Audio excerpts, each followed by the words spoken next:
ವಂದನೆಗಳು ಅಣ್ಣ. ಇದು ನಿಮ್ಮ ಸಮಯ, ನಮ್ಮನ್ನು ವಾಕ್ಯದಲ್ಲಿ ನಡೆಸಿಕೊಡು ಎಂಬುದಾಗಿ ನಿಮ್ಮನ್ನು ಕೇಳ್ಕೊತಾ ಇದ್ದೀನಿ. Thank you. ದೇವರ ಪರಿಶುದ್ಧವಾದಂತ ನಾಮಕ್ಕೆ ಮಹಿಮೆ ಉಂಟಾಗಲಿ.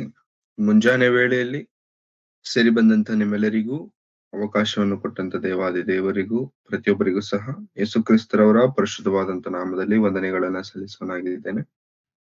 ತಲೆಗಳನ್ನು ಭಾಗಿಸೋದಾದ್ರೆ ಚಿಕ್ಕ ಪ್ರಾರ್ಥನೆ ಮಾಡಿಕೊಂಡು ವಾಕ್ಯದ ಸಂದೇಶವನ್ನು ನಾವು ಪ್ರಾರಂಭ ಮಾಡಿಕೊಳ್ಳೋಣ. ನಮ್ಮನ್ನು ಬಹಳವಾಗಿ ಪ್ರೀತಿಸಿದ ನಮ್ಮ ತಂದೆಯಾದ ದೇವರೇ, ನಮ್ಮ ಪರಿಶುದ್ಧವಾದ ನಾಮಕ್ಕಾಗಿ ನಿಮಗೆ ವಂದನೆಗಳನ್ನು ಸಲ್ಲಿಸೋರಾಗಿದೆ. ಸ್ವಾಮಿ, ಈ ಮುಂಜಾನೆ ವೇಳೆಯಲ್ಲಿ ನಿಮ್ಮ ಪಾದದ ಸನ್ನಿಧಾನದಲ್ಲಿ ನಾವು ಸೇರಿ ನಿಮ್ಮ ಮಾತುಗಳನ್ನು ಕೇಳುವ ಭಾಗ್ಯವನ್ನು ನಮಗೆ ನೀವು ಕೊಟ್ಟಿದ್ದಕ್ಕಾಗಿ ನಿಮಗೆ ವಂದನೆಗಳು. ಕರ್ತನೆ, ಈ ದಿನದಲ್ಲಿ ನಮಗೆ ತಿಳಿಸಬೇಕೆಂಬ ಮಾತುಗಳನ್ನು ನಮಗೆ ನೀವು ಬೋಧಿಸಿ, ನಿಮ್ಮ ರಾಜ್ಯಕ್ಕಾಗಿ ನೀತಿಗಾಗಿ ತವಕ ಪಡುವಂತ ಒಳ್ಳೆ ಮನಸ್ಸನ್ನು ನಮ್ಮೆಲ್ಲರಲ್ಲೂ ನೀವು ತುಂಬಿಸಿ ಹುಟ್ಟಿಸಬೇಕೆಂಬುದಾಗಿ ಬೇಡಿಕೊಳ್ಳುತ್ತಾ ಯೇಸು ಕ್ರಿಸ್ತರವರ ಪರಿಶುದ್ಧವಾದ ನಾಮದಲ್ಲಿ ಪ್ರಾರ್ಥಿಸಿ ಬೇಡಿ ಹೊಂದಿದ್ದೇನೆ ತಂದೆಯಾದ ದೇವರೇ, ಆಮೇಲೆ. ಮತ್ತೊಂದು ಆವರ್ತಿ ಸೇರಿ ಬಂದಂತಹ ಸಭೆಯಾಗಿರುವಂತಹ ಪ್ರತಿಯೊಬ್ಬರಿಗೂ ಯೇಸು ಸ್ವಾಮಿಯ ಪರಿಶುದ್ಧವಾದ ನಾಮದಲ್ಲಿ ವಂದಿಸುವನಾಗಿದ್ದೇನೆ. ಪ್ರೇರೆ, ಕಳೆದ ಕೆಲವು ವಾರಗಳಿಂದ ನಾವು ನ್ಯಾಯಸ್ಥಾಪಕರ ಚರಿತ್ರೆಯನ್ನು ನಾವು ಮಾತನಾಡಿಕೊಳ್ಳುತ್ತಿದ್ದೇವೆ, ನಾವು ಧ್ಯಾನಿಸುತ್ತಿದ್ದೇವೆ. ಇವಾಗ ಆ ಕ್ರಮದಲ್ಲಿ ನಾವು ಮತ್ತೊಂದು ನ್ಯಾಯಸ್ಥಾಪಕರನ್ನು ಕುರಿತು ಮಾತನಾಡಿಕೊಳ್ಳುವುದಕ್ಕೆ ಸಿದ್ಧರಾಗೋಣ. ಪ್ರೇರೆ, ನ್ಯಾಯಸ್ಥಾಪಕರ ಇತಿಹಾಸ ಶುರುವಾಗುವುದಕ್ಕೆ ಕಾರಣ, ನ್ಯಾಯಸ್ಥಾಪಕರ ಚರಿತ್ರೆ ಶುರುವಾಗುವುದಕ್ಕೆ ಕಾರಣ, ದೇವರು ಇಸ್ರಾಯೇಲ್ಯರನ್ನ ಐಗುಪ್ತ ದೇಶದಿಂದ ಕರೆತಂದು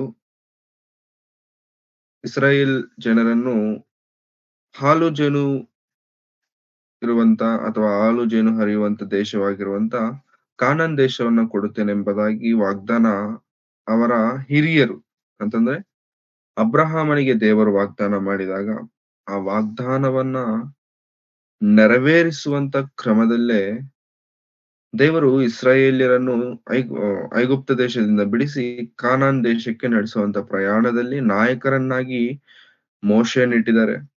ಮೋಶೆಯ ನಂತರ ನಾಯಕನಾಗಿ ಯೆಹೋಶುವನನ್ನ ಕೊಡಿದ್ದಾರೆ. ಯೆಹೋಶುವನು ಕಾನಾನ್ ದೇಶಕ್ಕೆ ಇಸ್ರಾಯೇಲ್ಯರನ್ನು ಕರೆತಂದು,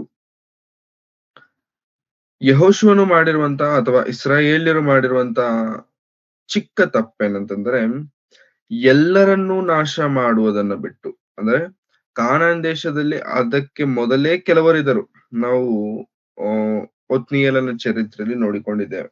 ಅಂದ್ರೆ ಇಸ್ರಾಯೇಲ್ಯರು ಬರುವುದಕ್ಕಿಂತ ಮೊದಲೇ ಕಾನಾನ್ಯರು, ಯಬೂಸಿಯರು ಇವರೆಲ್ಲರೂ ಅದರಲ್ಲಿ ಇದ್ದಾಗ ಅವರೆಲ್ಲರನ್ನು ನಾಶ ಮಾಡುವುದನ್ನು ಬಿಟ್ಟು ಕೆಲವರನ್ನ ಇಟ್ಕೊಂಡ್ರು. ಯಾಕೆ ಅಂತಂದ್ರೆ ನಮಗೆ ನಮ್ಮ ಕೆಲಸಕ್ಕೋಸ್ಕರ, ನಮ್ಮ ಕೆಲಸ ಮಾಡೋದಕ್ಕೋಸ್ಕರ, ನಮ್ಮ ಬಳಿಯಲ್ಲಿ ದಾಸರಾಗಿ ಅವರು ಇರ್ತಾರೆ ಎಂಬುವಂತ ಉದ್ದೇಶದಿಂದ ಅವರನ್ನ ಇಟ್ಕೊಂಡ್ರು. ಆದ್ರೆ ಕೆಲವು ವರ್ಷಗಳಾದ ಮೇಲೆ ಅವರಿಂದಲೇ ಹಿಂಸೆ, ಅವರಿಂದಲೇ ಇಸ್ರಾಯೇಲ್ಯರು ದಾರಿ ತಪ್ಪುವಂತ ಕ್ರಮವನ್ನ ನಾವು ಕಾಣಬಹುದು. ಈ ರೀತಿಯಾಗಿ ಅವರು ದಾರಿ ತಪ್ಪಿದಾಗೆಲ್ಲ ದೇವರವರನ್ನ ಶಿಕ್ಷಿಸುವಂತದ್ದು, ಶಿಕ್ಷಿಸಿದಾಗೆಲ್ಲ ಅವರು ದೇವರಿಗೆ ಮೊರೆ ಇಡುವಂತದ್ದು, ಮೊರೆ ಇಟ್ಟಾಗೆಲ್ಲ ದೇವರು ಅವರನ್ನು ವಿಮೋಚಿಸುವುದಕ್ಕೋಸ್ಕರ ನ್ಯಾಯಸ್ಥಾಪಕರನ್ನ ಕಳಿಸುವಂಥದ್ದು. ಸೊ ಇದು ನಮಗೆ ಕಂಪ್ಲೀಟ್ ನ್ಯಾಯಸ್ಥಾಪಕರ ಚರಿತ್ರೆಯಲ್ಲಿ ಕಾಣಿಸುವಂತ ಚರಿತ್ರೆ, ಇತಿಹಾಸ. ಈಗ ಪ್ರಿಯರೇ, ನಾವು ನೋಡಿಕೊಂಡು ಬಂದಿದ್ದೇವೆ 4 ಮಂದಿ. ಈಗ ಮತ್ತೊಬ್ಬರನ್ನ ಕುರಿತು ನಾವು ನೋಡಿಕೊಳ್ಳೋಣ. 6ನೇ ಅಧ್ಯಾಯ ನ್ಯಾಯಸ್ಥಾಪಕರ ಗ್ರಂಥ. ಅದಕ್ಕಿಂತ ಮುಂಚೆ 5ನೇ ಅಧ್ಯಾಯ 31ನೇ ವಚನ. ಯೆಹೋವನ ಎಲ್ಲಾ ಶತ್ರುಗಳು ಇವರಂತೆಯೇ ನಾಶವಾಗಲಿ. ಆತನ ಭಕ್ತರು ಪ್ರತಾಪದಿಂದ ಉದಯಿಸುವ ಸೂರ್ಯನಂತಿರಲಿ. ದೇಶದಲ್ಲಿ 40 ವರುಷ ಸಮಾಧಾನವಿತ್ತು. Thank you. ಸೊ ನಾವು ಕಡೆಯದಾಗಿ ಮಾತನಾಡಿಕೊಂಡಿರುವಂತದ್ದು ಬಾರಾಕನು, ದೆಬೋರಳು. ಸೊ ಇವರಿಬ್ಬರ ಆಳ್ವಿಕೆಯಲ್ಲಿ, ಇವರಿಬ್ಬರ ವಿಷಯದಲ್ಲಿ ದೇವರವರಿಗೆ ಇಸ್ರಾಯೇಲ್ಯರಿಗೆ ಜಯವನ್ನು ಕೊಟ್ಟ ನಂತರ ದೇಶವು 40 ವರ್ಷ ಸಮಾಧಾನದಿಂದಿತ್ತು. 40 ವರ್ಷ ಸಮಾಧಾನದಿಂದಿತ್ತು ಅಂತಂದ್ರೆ ಪ್ರಿಯರೇ, 40 ವರ್ಷ ಇಸ್ರಾಯೇಲ್ಯರು ದೇವರಿಗೆ ವ್ಯತಿರೇಕವಾದಂತ ಕೆಲಸವನ್ನ ಮಾಡಿಲ್ಲ. ಅಂದ್ರೆ ದೇವರಿಗೆ ವಿರುದ್ಧವಾದಂತ ಕೆಲಸವನ್ನ ಮಾಡಿಲ್ಲ. ಈ 40 ವರ್ಷ ಆದ ಮೇಲೆ ನಡೆಯುವಂತ ಸಂದರ್ಭ 6ನೇ ಅಧ್ಯಾಯ 1ನೇ ವಚನ. 6ನೇ ಅಧ್ಯಾಯ 1ನೇ ವಚನವನ್ನು ಓದೋಣ. ಇಸ್ರಾಯೇಲ್ಯರು ತಿರುಗಿ ಯೆಹೋವನ ದೃಷ್ಟಿಯಲ್ಲಿ ದ್ರೋಹಿಗಳಾದದರಿಂದ ಆತನು ಅವರನ್ನು 7 ವರ್ಷಗಳ ಪರ್ಯಂತರ ಮಿದ್ಯಾನ್ಯರ ಕೈಗೆ ಒಪ್ಪಿಸಿದನು. ಮಿದ್ಯಾನ್ಯರ ಹಸ್ತವು ಬಲಗೊಂಡದರಿಂದ ಇಸ್ರಾಯೇಲ್ಯರು ಅವರಿಗೆ ಹೆದರಿ ಪರ್ವತಗಳಲ್ಲಿ ಕಂದರ ಗುಹೆ ದುರ್ಗಗಳನ್ನು ಮಾಡಿ ಸೇರಿಕೊಂಡರು. ಇವರು ಬೀಜ ಸಾಕು.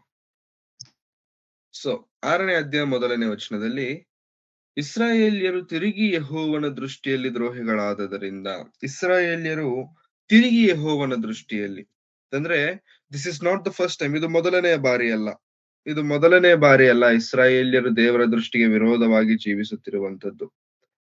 ಸುಮಾರು ಬಾರಿ ಆಲ್ರೆಡಿ ಇಸ್ರಾಯೇಲ್ಯರು ದೇವರ ದೃಷ್ಟಿಗೆ ವಿರೋಧವಾಗಿದ್ದಾರೆ. ಈಗ ಮತ್ತೆ ತಿರುಗಿ ಅಗೈನ್ ಯೆಹೋವನ ದೃಷ್ಟಿಯಲ್ಲಿ ದ್ರೋಹಿಗಳಾದದರಿಂದ ಸೇಮ್ ಕಾಮನ್ ಏನಾಯ್ತು ಅಂತಂದ್ರೆ, ದೇವರು ಅವರನ್ನು 7 ವರ್ಷಗಳ ಪರ್ಯಂತರ ಮಿದ್ಯಾನ್ಯರ ಕೈಗೆ ಒಪ್ಪಿಸಿದನು. ಎಷ್ಟು ವರ್ಷ ಪ್ರಿಯರೇ? 7 ವರ್ಷ. 7 ವರ್ಷ ಮಿದ್ಯಾನ್ಯರ ಕೈಗೆ ಒಪ್ಪಿಸಿದಾನೆ ಅಂತಂದ್ರೆ ಪ್ರಿಯರೇ, 7 ವರ್ಷದಲ್ಲೇ ಅವ್ರು ತಡ್ಕೊಳಕ್ಕಾಗಿಲ್ಲ. 7 ವರ್ಷದಲ್ಲಿ ಅವರು ತಡ್ಕೊಳಕ್ಕಾಗದೆ ದೇವರನ್ನ ಮೊರೆ ಇಡ್ತಿದ್ದಾರೆ. ದೆಬೋರಳು ಬರೋದಕ್ಕಿಂತ ಮುಂಚೆ ಇಸ್ರಾಯೇಲ್ಯರು 20 ವರ್ಷ ಅವರ ಆಳ್ವಿಕೆಯಲ್ಲಿದ್ರು. 20 ವರ್ಷ ಅವ್ರ ಅಂಡರಲ್ಲಿದ್ರು. ಜಾಸ್ತಿ 20 ವರ್ಷ. ಆದ್ರೆ ಮಿದ್ಯಾನ್ಯರು ಕೊಡುತ್ತಿರುವಂತ ಟಾರ್ಚರ್ಗೆ ತಡ್ಕೊಳಕ್ಕಾಗದೆ 7 ವರ್ಷ, 7 ವರ್ಷದಲ್ಲಿ ಅವರು ದೇವರಿಗೆ ಮೊರೆ ಇಡ್ತಿದ್ದಾರೆ.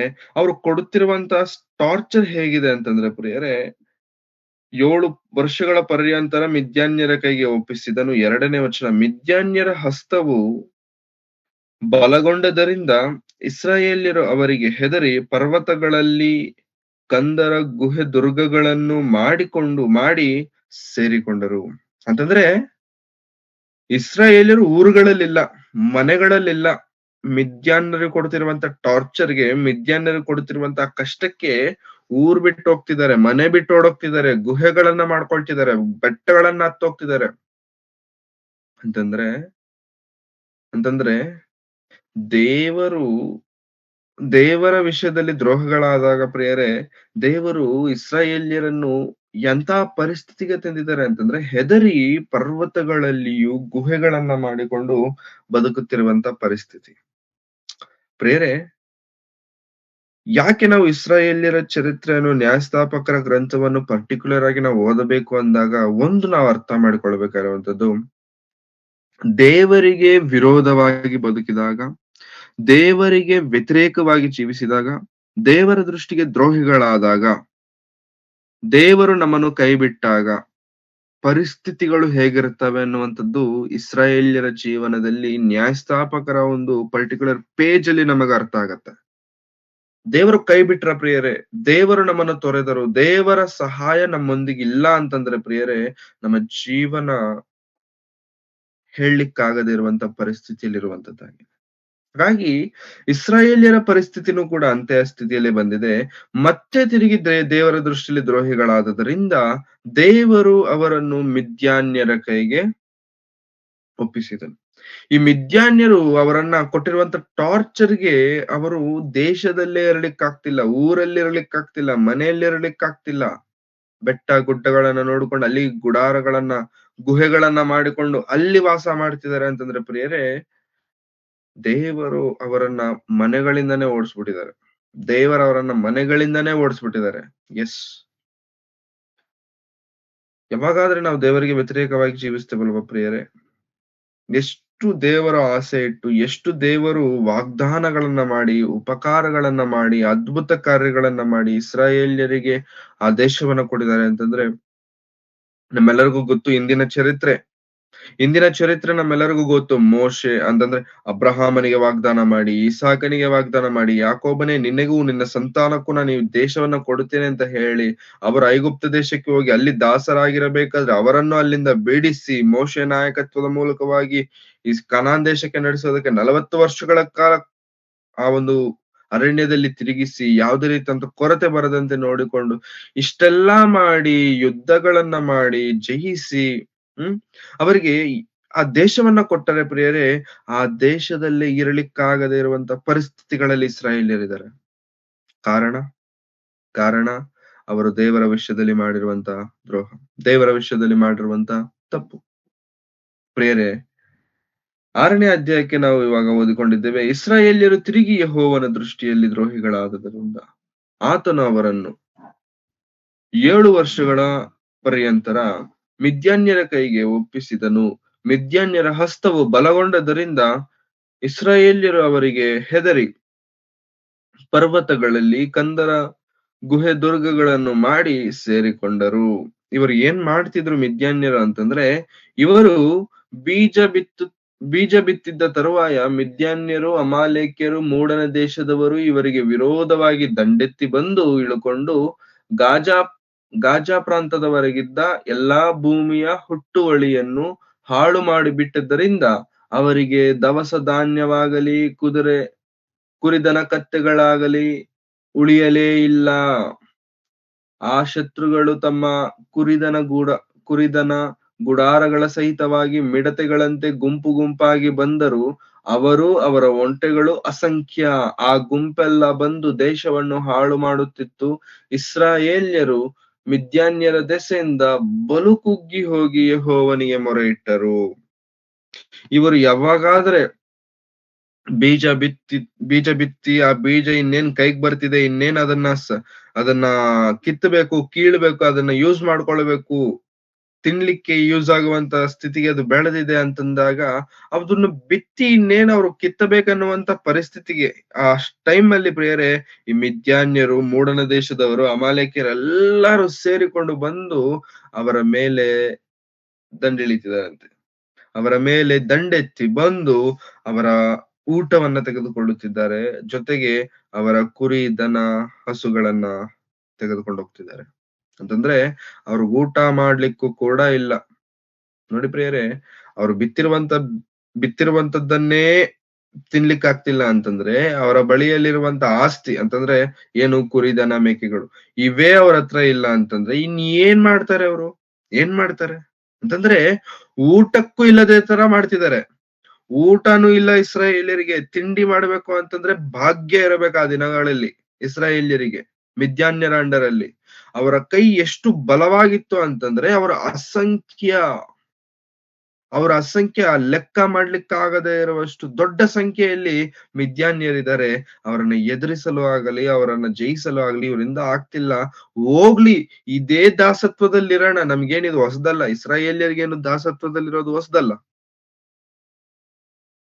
ಸೊ ಇದೇ ದಾಸತ್ವದಲ್ಲಿರೋಣ ಅಂತಂದ್ರೆ ಇಲ್ಲ, ಅವ್ರು ತುಂಬಾ ಹಿಂಸೆ ಕೊಡ್ತಿದ್ದಾರೆ, ತುಂಬಾ ಕಾಟ ಕೊಡ್ತಿದ್ದಾರೆ, ತಿನ್ನೋದಕ್ಕೂ ತಿಂಡಿ ಕೊಡ್ತಿಲ್ಲ, ಊಟ ಕೊಡ್ತಿಲ್ಲ. ನಾವೇ ಕಷ್ಟಪಟ್ಟು ಏನೋ ಭತ್ತ ಇದು ಮಾಡ್ಕೊಳ್ತಿದ್ದೇವೆ, ಅವುಗಳನ್ನು ಕೂಡ ಉಣ್ಲಿಕ್ಕೆ ಮಾಡದಿರುವಂತ ಸ್ಥಿತಿಗಳಲ್ಲಿ ಇವರಿದ್ದಾರೆ. ಸೊ ಈ ತರ ಅನೇಕ ಕಷ್ಟಗಳನ್ನ ಸಹಿಸಿಕೊಂಡ ನಂತರ ಅವಾಗ ದೇವರಿಗೆ ಮೊರೆ ಇಡ್ತಿದ್ದಾರೆ, ದೇವರೇ ನಮ್ಮನ್ನು ರಕ್ಷಿಸು. ಎಷ್ಟು ವರ್ಷಗಳಲ್ಲಿ ಮೊರೆ ಇಡ್ತಿದ್ದಾರೆ ಪ್ರೇರೆ? 7 ವರ್ಷ. With in span of 7 years. ಅಂತಂದ್ರೆ ಅವ್ರು ಕೊಟ್ಟಿರುವಂತ ಹಿಂಸೆ, ಕಷ್ಟ ಎಂತದ್ದಾಗಿರಬೇಕು. ಸೊ ದೇವರಿಗೆ ಮೊರೆ ಇಟ್ಟರು. ಆಗ ದೇವರು ಒಂದು ಪ್ರವಾದಿಯನ್ನ ಕಳಿಸಿ ಅವರೊಂದಿಗೆ ಹೇಳ್ತಿದ್ದಾರೆ, ಅಯ್ಯ, ನಿಮ್ಮ ದೇವರು ಎಂತವ್ರಂತ ನಿಮಗೆ ಗೊತ್ತಾ? ನಿಮ್ಮ ದೇವರು ಎಂತ ಶಕ್ತಿವಂತನು ಅಂತ ನಿಮಗೆ ಗೊತ್ತಾ? ನಿಮ್ಮನ್ನ ಐಗುಪ್ತ ದೇಶದಿಂದ ಮಹಾಬಲದಿಂದ, ಮಹಾಪರಾಕ್ರಮದಿಂದ ಕರ್ಕೊಂಡು ಬಂದಿದ್ದಾರೆ. ಮತ್ತೆ ಅಂತ ದೇವರನ್ನ ನೀವು ನಿಮ್ಮ ದೇಶಕ್ಕೆ ಹಾಲು ಜೇನು ಕಾರುವಂತ ಈ ದೇಶಕ್ಕೆ ದೇವರು ನಿಮ್ಮನ್ನ ಕರ್ಕೊಂಡು ಬಂದಾಗ ಇಲ್ಲಿ ನೀವು ಆತನಿಗೆ ಮಾಡಿರುವಂತದ್ದೇನು? ಆತನ ಮಾತಿಗೆ ವ್ಯತಿರೇಕವಾಗಿ ಜೀವಿಸುತ್ತಿದ್ದೀರಿ. ಯಾವ ದೇವರನ್ನಾದ್ರೆ ಪೂಜಿಸಬಾರದೆಂದು ದೇವರು ಹೇಳ್ತಿದಾರೋ ಆ ದೇವರುಗಳನ್ನೇ ಹಿಂಬಾಲಿಸುತ್ತಾ ಇದ್ರಿ. ಅದಕ್ಕೆ ನೀವು ಇಂಥ ಸ್ಥಿತಿಯಲ್ಲಿ ಇದ್ದೀರಾ ಅಂತಂದಾಗ ಅವರನ್ನು ಎಚ್ಚರಿಸಿ, ಅವಾಗ ಅವರ ಮೊರೆಗೆ ತಕ್ಕ ಹಾಗೆ, ಅವರ ವಿಜ್ಞಾಪನೆಗೆ ತಕ್ಕ ಹಾಗೆ ಒಂದು ನ್ಯಾಯಸ್ಥಾಪಕನನ್ನ ಎಬ್ಬಿಸುತ್ತಿದ್ದಾನೆ. ಆ ನ್ಯಾಯಸ್ಥಾಪಕನೇ, ಆ ನ್ಯಾಯಾಧಿಪತಿಯೇ ಗಿದ್ಯೋನನು. 6ನೇ ಅಧ್ಯಾಯ, 7ನೇ ಅಧ್ಯಾಯ, 8ನೇ ಅಧ್ಯಾಯ, ಈ 3 ಅಧ್ಯಾಯಗಳಲ್ಲಿ ನಾವು ನೋಡುವಂಥದ್ದು, ಕಾಣುವಂಥದ್ದು ಗಿದ್ಯೋನನ ಚರಿತ್ರೆ, ಗಿದ್ಯೋನನ ಇತಿಹಾಸ. ಅಂತಂದ್ರೆ ಗಿದ್ಯೋನನು ಇಸ್ರಾಯೇಲ್ಯರಿಗೋಸ್ಕರ ಮಾಡಿರುವಂತ ಪರಾಕ್ರಮವಾದಂತ ಕೆಲಸ, ಅವುಗಳನ್ನ ನಾವು ಕಾಣುವವರಾಗಿದ್ದೇವೆ.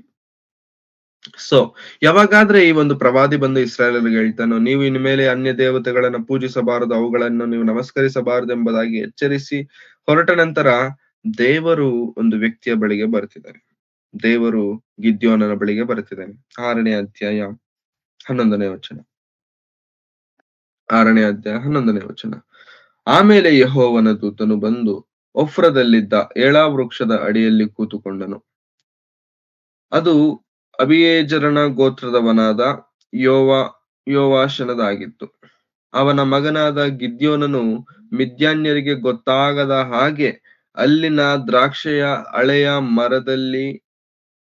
ಮರೆಯಲ್ಲಿ ಗೋಧಿಯನ್ನು ಬಡಿಯುತ್ತಿದ್ದನು. ಒಂದು ವ್ಯಕ್ತಿಯನ್ನ ದೂತನು ಮೀಟ್ ಮಾಡ್ಲಿಕ್ಕೆ ರೆಡಿ ಆಗ್ತಿದ್ದಾನೆ. ಒಂದು ವ್ಯಕ್ತಿಯನ್ನ ದೂತನು ಭೇಟಿ ಮಾಡ್ಲಿಕ್ಕೆ ರೆಡಿ ಆಗ್ತಿದ್ದಾನೆ. ಯಾರು ಈ ವ್ಯಕ್ತಿ ಅಂತಂದ್ರೆ ಗಿದ್ಯೋನನು. ಗಿದ್ಯೋನನು ಯಾವ ಕುಲದವನು ಅಂತಂದ್ರೆ ಮನಸ್ಸೆ ಕುಲದವನು. ಈ ಮನಸ್ಸೆ ಯಾರು ಅಂತಂದ್ರೆ ಯೋಸೇಫನ ಮಗನು ಅಂತಂದ್ರೆ ಯಾಕೋಬನಿಗಿರುವಂತ 12 ಮಂದಿ ಮಕ್ಕಳಲ್ಲಿ ಯೋಸೇಫನ ಗೋತ್ರ ನಿಮ್ಗೆಲ್ಲೂ ಕಾಣಿಸಲ್ಲ ಪ್ರಿಯರೇ.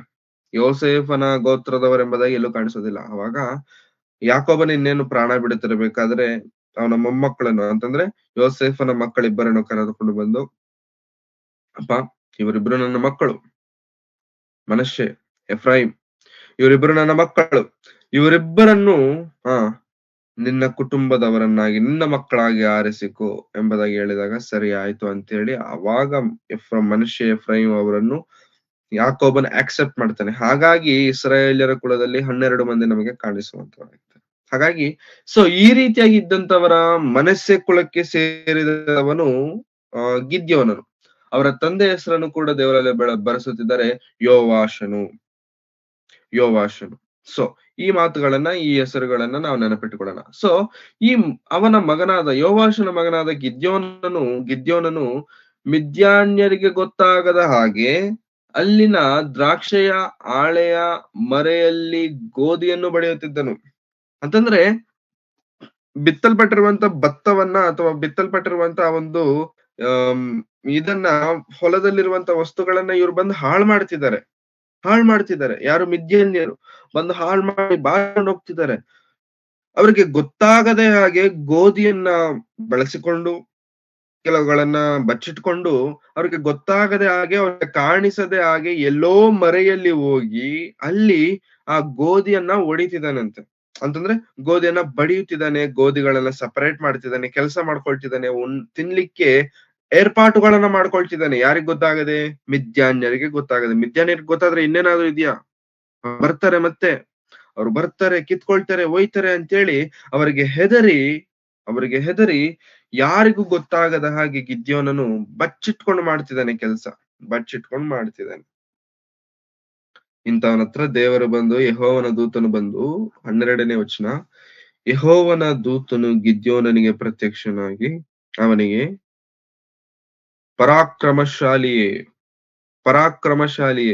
ವಾರಿಯರ್ ಅಂತ ಕರೀತಿದ್ದಾರೆ. ಪರಾಕ್ರಮಶಾಲಿಯೇ ಅಂದ್ರೆ ಯಾರಿಗೂ ಕಾಣಿಸದ ಹಾಗೆ ಬಚ್ಚಿಟ್ಕೊಂಡು ಈತನ ಈ ಕೆಲಸ ಮಾಡ್ತಿದ್ದಾನೆ. ಯಾರಿಗೂ ಕಾಣಿಸದ ಹಾಗೆ, ಯಾರಿಗೂ ಗೊತ್ತಾಗದ ಹಾಗೆ ಬಚ್ಚಿಟ್ಕೊಂಡು ಕೆಲಸ ಮಾಡ್ತಿದ್ದಾನೆ. ದೂತನು ಬಂದು ಏನಂತ ಕರೀತಿದ್ದಾನೆ? ಪರಾಕ್ರಮಶಾಲಿಯೇ. ಈ ಸಂದರ್ಭವನ್ನ ನೋಡಿದಾಗ ಗಿದ್ಯೋನನು ಪರಾಕ್ರಮಶಾಲಿನ ಹೆದರ್ಕೊಳ್ಳುವಂತವನ ಅಂತಂದ್ರೆ ಹೆದರ್ಕೊಳ್ಳುವಂತವನು. ನಮ್ಮ ಭಾಷೆ ಹೇಳ್ಬೇಕು ಅಂತಂದ್ರೆ ಪುಕ್ಲ. ಹೌದಾ? ಹೆದರ್ಕೊಳ್ತಿದ್ದಾನೆ, ಜಾಸ್ತಿ ಭಯ ಪಡ್ತಿದ್ದಾನೆ. ಆದ್ರೆ ಯೆಹೋವನ ದೂತನು ಬಂದು ಏನಂತ ಕರೀತಿದ್ದಾನೆ, ಏನಂತ ಮಾತಾಡ್ತಿದ್ದಾನೆ ಗಿದ್ಯೋನನನ್ನು ಅಂತಂದ್ರೆ ಪರಾಕ್ರಮಶಾಲಿಯೇ. ಪ್ರಿಯರೇ, ದೂತನು ಬಂದು ಅಥವಾ ದೇವರು ಬಂದು ಮಾತನಾಡುತ್ತಿದ್ದಾರೆ ಅಂತಂದ್ರೆ ಇವಾಗಿನ ಪರಿಸ್ಥಿತಿಯನ್ನು ಕುರಿತು ದೇವರು ಮಾತನಾಡ್ತಿಲ್ಲ. ಇವಾಗ ಹೌದು ಗಿದ್ಯೋನನು ಹೆದರುವಂತವನೇ. ಗಿದ್ಯೋನನು ಭಯ ಪಡ್ತಿದ್ದಾನೆ. ಅಂದ್ರೆ ದೇವರು ಗಿದ್ಯೋನನ ಈ ಒಂದು ಪ್ರಸ್ತುತವಾದಂತ ಸ್ಥಿತಿಯನ್ನ ನೋಡ್ತಿಲ್ಲ, ಪ್ರೆಸೆಂಟ್ ನೋಡ್ತಿಲ್ಲ. ದೇವರು ಗಿದ್ಯೋನನ ಭವಿಷ್ಯವನ್ನ ನೋಡ್ತಿದ್ದಾರೆ. Is seeing his future. ಭವಿಷ್ಯವನ್ನ ನೋಡ್ತಿದ್ದಾರೆ. ಪ್ರೇರೆ, ದೇವರ ಅಬ್ರಹಾಮನೊಂದಿಗೆ ಮಾತನಾಡುವಾಗ ಅಬ್ರಹಾಮನೇ, ನಾನು ನಿನ್ನನ್ನು ದೊಡ್ಡ ಜನಾಂಗವನ್ನಾಗಿ ಮಾಡುತ್ತೇನೆ, ನಿನ್ನ ಮಕ್ಕಳೆಲ್ಲರೂ ಕೂಡ ಈ ದೇಶವನ್ನು ಆಕ್ರಮಿಸಿಕೊಳ್ಳುತ್ತಾರೆ, ಈ ದೇಶದಲ್ಲಿ ನನ್ನ ಮಕ್ಕಳು ತುಂಬಿರುತ್ತಾರೆ ಅಂತಂದಾಗ ಅಬ್ರಹಾಮನಿಗೆ ಮಕ್ಕಳಿಲ್ಲ. ಹೌದಾ? 99 ವರ್ಷ 100 ವರ್ಷ ಬರೋವರೆಗೂ ಕೂಡ ಅಬ್ರಹಾಮನಿಗೆ ಮಕ್ಕಳಿಲ್ಲ. ಅದಕ್ಕಿಂತ ಮೊದಲೇ ದೇವರು ಅಬ್ರಹಾಮನಿಗೆ ವಾಗ್ದಾನ ಮಾಡ್ತಾರೆ, ನಿನಗೆ ಎಷ್ಟ್ ಜನ ಮಕ್ಕಳು ಬೇಕು, ಎಷ್ಟ್ ಜನ ಮಕ್ಕಳನ್ನ ನಾನು ಕೊಡ್ತೇನೆ ಅಂತಂದ್ರೆ, ತಲೆ ಎತ್ತಿ ಆಕಾಶದ ಕಡೆಗೆ ನೋಡು, ನಕ್ಷತ್ರಗಳಿದಾವಲ್ಲ, ಲೆಕ್ಕ ಮಾಡು ಅಂತಾನೆ. ನಾನ್ ಲೆಕ್ಕ ಮಾಡಕ್ಕಾಗಲ್ಲ ಸ್ವಾಮಿ ಅಂತಂದ್ರೆ, ಅಷ್ಟು ಜನ ಮಂದಿ ಮಕ್ಕಳನ್ನ ನಿನಗ್ ಕೊಡ್ತೇನೆ. ನಿನ್ನ ಕಾಲಿ ಕೆಳಗಡೆ ಮರಳಿದೆಯಲ್ಲ, ಮರಳು ತಗೋ ಕೈಗೆ. ಆ ಮರಳು ಎಷ್ಟಿದೆ ಅಂತ ಲೆಕ್ಕ ಹಾಕು. ಹೆಂಗ್ ಲೆಕ್ಕ ಹಾಕಕ್ಕಾಗುತ್ತೆ ಸ್ವಾಮಿ? ಆಗಲ್ಲ. ನಿನ್ನ ಜನಾಂಗ ಅಷ್ಟು ದೊಡ್ಡದಾಗುತ್ತೆ. ಅಷ್ಟೊತ್ತಿಗೆ ಮಕ್ಕಳೇ ಇಲ್ಲ. ಅಷ್ಟೊತ್ತಿಗೆ ಅಬ್ರಹಾಮನಿಗೆ ಮಕ್ಕಳಿಲ್ಲ. ಆದರೆ ದೇವರು ಅಬ್ರಹಾಮನ ಭವಿಷ್ಯವನ್ನ ನೋಡುತ್ತಿದ್ದಾರೆ. ದೇವರು ಅಬ್ರಹಾಮನ ಭವಿಷ್ಯವನ್ನ ಮನಸ್ಸಿನಲ್ಲಿಟ್ಟುಕೊಂಡು ದೇವರು ಅಬ್ರಹಾಮನಿಗೆ ವಾಗ್ದಾನ ಮಾಡ್ತಿದ್ದಾರೆ, ನಿನಗೆ ಮಕ್ಕಳು ಬರ್ತಾರೆ, ನಿನ್ನ ಸಂತತಿ ದೊಡ್ಡದಾಗತ್ತೆ. ಅದೇ ರೀತಿಯಲ್ಲಿ ಪ್ರಿಯರೇ, ಗಿದ್ಯೋನನಿಗೂ ಕೂಡ, ಗಿದ್ಯೋನನು ಈಗ ನೋಡುವುದಾದ್ರೆ ಹೆದರುವಂತವನೇ. ಈ ಮಿದ್ಯಾನ್ಯರ ಒಂದು ಕಾಟಕ್ಕೆ ತಡ್ಕೊಳಕ್ಕಾಗದೆ ಬಚ್ಚಿಟ್ಕೊಂಡು ಕೆಲಸಗಳನ್ನ ಮಾಡ್ತಿದ್ದಾನೆ. ಆದರೆ ದೇವರು ಬಂದು ಮಾತನಾಡುವಾಗ, ದೂತನು ಬಂದು ಮಾತನಾಡುವಾಗ ಆತನ ಪ್ರೆಸೆಂಟ್ ಸಿಚುವೇಶನ್ ಅಲ್ಲಿ ನೋಡ್ತಿಲ್ಲ. ಹಿ ಸೀಯಿಂಗ್ ಇಸ್ ಫ್ಯೂಚರ್. ಆತನ ಭವಿಷ್ಯವನ್ನ ನೋಡ್ತಿದ್ದಾರೆ. ನೀನು ಪರಾಕ್ರಮಶಾಲಿ, ನೀನು ಗೆಲ್ತೀಯ, ನಿನಗೆ ಜಯ ಕೊಡ್ತೇನೆ, ಯೆಹೋವನು ನಿನ್ನೊಂದಿಗೆ ಇದ್ದಾನೆ ಅಂತ ಹೇಳಿ ನೋಡಿ ಏನ್ ಹೇಳ್ತಿದ್ರೆ, ಪರಾಕ್ರಮಶಾಲಿಯೇ ಯೆಹೋವನು ನಿನ್ನ ಸಂಗಡ ಇದ್ದಾನೆ ಅಂದಾಗ ಅವಾಗ ಗಿದ್ಯೋನನು ಹೇಳುತ್ತಿರುವಂತ ಮಾತು ನೋಡಿ, ಏನಂತ ಮಾತನಾಡ್ತಿದ್ದಾನೆ ಸ್ವಾಮಿ. ಯೆಹೋವನು ನಮ್ಮ ಸಂಗಡ ಇದ್ದರೆ ನಮಗೆ ಇದೆಲ್ಲ ಯಾಕೆ ಸಂಭವಿಸಿತು? ಯೆಹೋವನು ನಮ್ಮ ಸಂಗಡ ಇದ್ದರೆ ನಮ್ಗೆ ಯಾಕೆ ಇದೆಲ್ಲ ಬರ್ತಿದೆ? ಯಾಕೆ ಈ ಕಷ್ಟ? ಯಾಕೆ ಈ ಸಮಸ್ಯೆ? ಯಾಕೆ ಈ ಶೋಧನೆ? ಯಾಕೆ ತಿಂಡಿ ಇಲ್ದಿರ? ಯಾಕೆ ಈ ಪರಿಸ್ಥಿತಿ? ಯಾಕೆ ನಾವು ದಾಸರಾಗಿ ಬಂದಿದ್ದೇವೆ? ಯೆಹೋವನು ನಮ್ಮ ಕಡೆಯಲ್ಲಿಲ್ವಾ? ಯೆಹೋವನು ನಮ್ಮನ್ನು ಮರೆತು ಬಿಟ್ಟಿದ್ದಾರ? ಯೆಹೋವನು ನಮ್ಮನ್ನ ತಳ್ಳಿ ಬಿಟ್ಟಿದ್ದಾರ ಅಂತಂದ್ರೆ, ನೋ ಸರ್, ನೋ. ದೇವರು ಯಾರನ್ನು ತಳ್ಳುವಂತವನಲ್ಲ, ಅಂಟಿಲ್ ಅನ್ಲೆಸ್ ನಾವು ದೇವರನ್ನ ಮರೆತಾಗ. ಯಾವಾಗ್ಲೂ ಕೂಡ ಪ್ರೇರೆ, ಗಿದ್ಯೋನನ ಮಾತಿನಲ್ಲಿ ಸರಿ ಇದೆಯಾ ಅಂತಂದ್ರೆ, ಒಂದು ಪಕ್ಷದಲ್ಲಿ ನೋಡುವುದಾದ್ರೆ ಸರಿ ಇದ್ದಂಗೆ ಕಾಣಿಸ್ತಿದೆ, ಆದರೆ ತಪ್ಪು. ಯೆಹೋವನವರ ಕೈ ಬಿಟ್ಟಿಲ್ಲ, ಯೆಹೋವನು ಇಸ್ರಾಯೇಲ್ಯರ ಕೈ ಬಿಟ್ಟಿಲ್ಲ, ಇಸ್ರಾಯೇಲ್ಯರು ಯೆಹೋವನ ಕೈ ಬಿಟ್ಟಿದ್ದಾರೆ. ಇಸ್ರಾಯೇಲ್ಯರು ಯೆಹೋವನಿಗೆ ವ್ಯತಿರಿಕ್ತವಾದಂತ ಕೆಲಸವನ್ನ ಮಾಡಿದ್ದಾರೆ. ಯಾವಾಗಾದ್ರೆ ಇಸ್ರಾಯೇಲ್ಯರು ದೇವರ ದೃಷ್ಟಿಗೆ ದ್ರೋಹಿಗಳಾದರೋ ಅವಾಗ ದೇವರು ಶತ್ರುಗಳಿಗೆ ಒಪ್ಪಿಸಿಕೊಟ್ಟಿದ್ದಾರೆ ಹೊರತು ಶತ್ರುಗಳನ್ನ ಸುಮ್ಮನೆಗೆ ಒಪ್ಪಿಸಿಕೊಟ್ಟಿಲ್ಲ. ಶತ್ರುಗಳ ಕೈಗೆ ದೇವರು ಮರೆತಿಲ್ಲ, ಇವರು ದೇವರನ್ನ ಮರೆತಿದ್ದಾರೆ. ಹಾಗಾಗಿ ದೇವರವರನ್ನ, ಇಸ್ರಾಯೇಲ್ಯರನ್ನ ಶತ್ರುಗಳ ಕೈಗೆ ಒಪ್ಪಿಸಿಕೊಟ್ಟಿದ್ದಾರೆ. ಗಿದ್ಯೋನನ ಮಾತನ್ನ ಕೇಳ್ತಿದ್ದಾನೆ, ನಮ್ಮನ್ನ ಮರೆತು ಬಿಟ್ಟಿದ್ದಾರೆ ದೇವರು. ಯೆಹೋವನು ಇದ್ದಿದ್ರೆ ಯಾಕೆ ಈ ತರ ನಮಗೆ ಅಂತೇಳಿ ಕೇಳ್ತಿರ್ಬೇಕಾದ್ರೆ ಮತ್ತೆ ಹೇಳ್ತಿದ್ದಾನೆ ನೋಡಿ, ನಮ್ಮ ಹಿರಿಯರು ಯೆಹೋವನು ಅದ್ಭುತಗಳನ್ನು ನಡೆಸಿ ತಮ್ಮನ್ನು ಐಗುಪ್ತದಿಂದ ಬಿಡಿಸಿದ್ದಾನೆಂಬುದಾಗಿ ವಿವರಿಸುತ್ತಿದ್ದರು. ಅಂತ ಅದ್ಭುತಗಳು ಈಗೆಲ್ಲಿವೆ? ಆತನು ನಮ್ಮನ್ನು ತಿರಸ್ಕರಿಸಿ ಮಿದ್ಯಾನ್ಯರ ಕೈಗೆ ಒಪ್ಪಿಸಿ ಬಿಟ್ಟಿದ್ದಾನಲ್ಲ ಅನ್ನಲು. ಐಗುಪ್ತ ದೇಶದಿಂದ ನಮ್ಮ ಹಿರಿಯರು, ನಮ್ಮ ಪೂರ್ವಜರು, ನಮ್ಮ ತಾತ ಮುತ್ತಾತರನ್ನ ಎಷ್ಟು ಬಲವಾಗಿ ಕರ್ಕೊಂಡು ಬಂದಿದ್ದಾರೆ ದೇವರು ಯೆಹೋವನು. ಮತ್ತೆ ಅಂತ ದೇವರು, ಅಂತ ಪರಾಕ್ರಮಶಾಲಿ ಆದಂತ ದೇವರು ಈಗ ನಮ್ಮನ್ನ ಯಾಕೆ ಈ ತರ ಮಾಡ್ತಿದ್ದಾರೆ?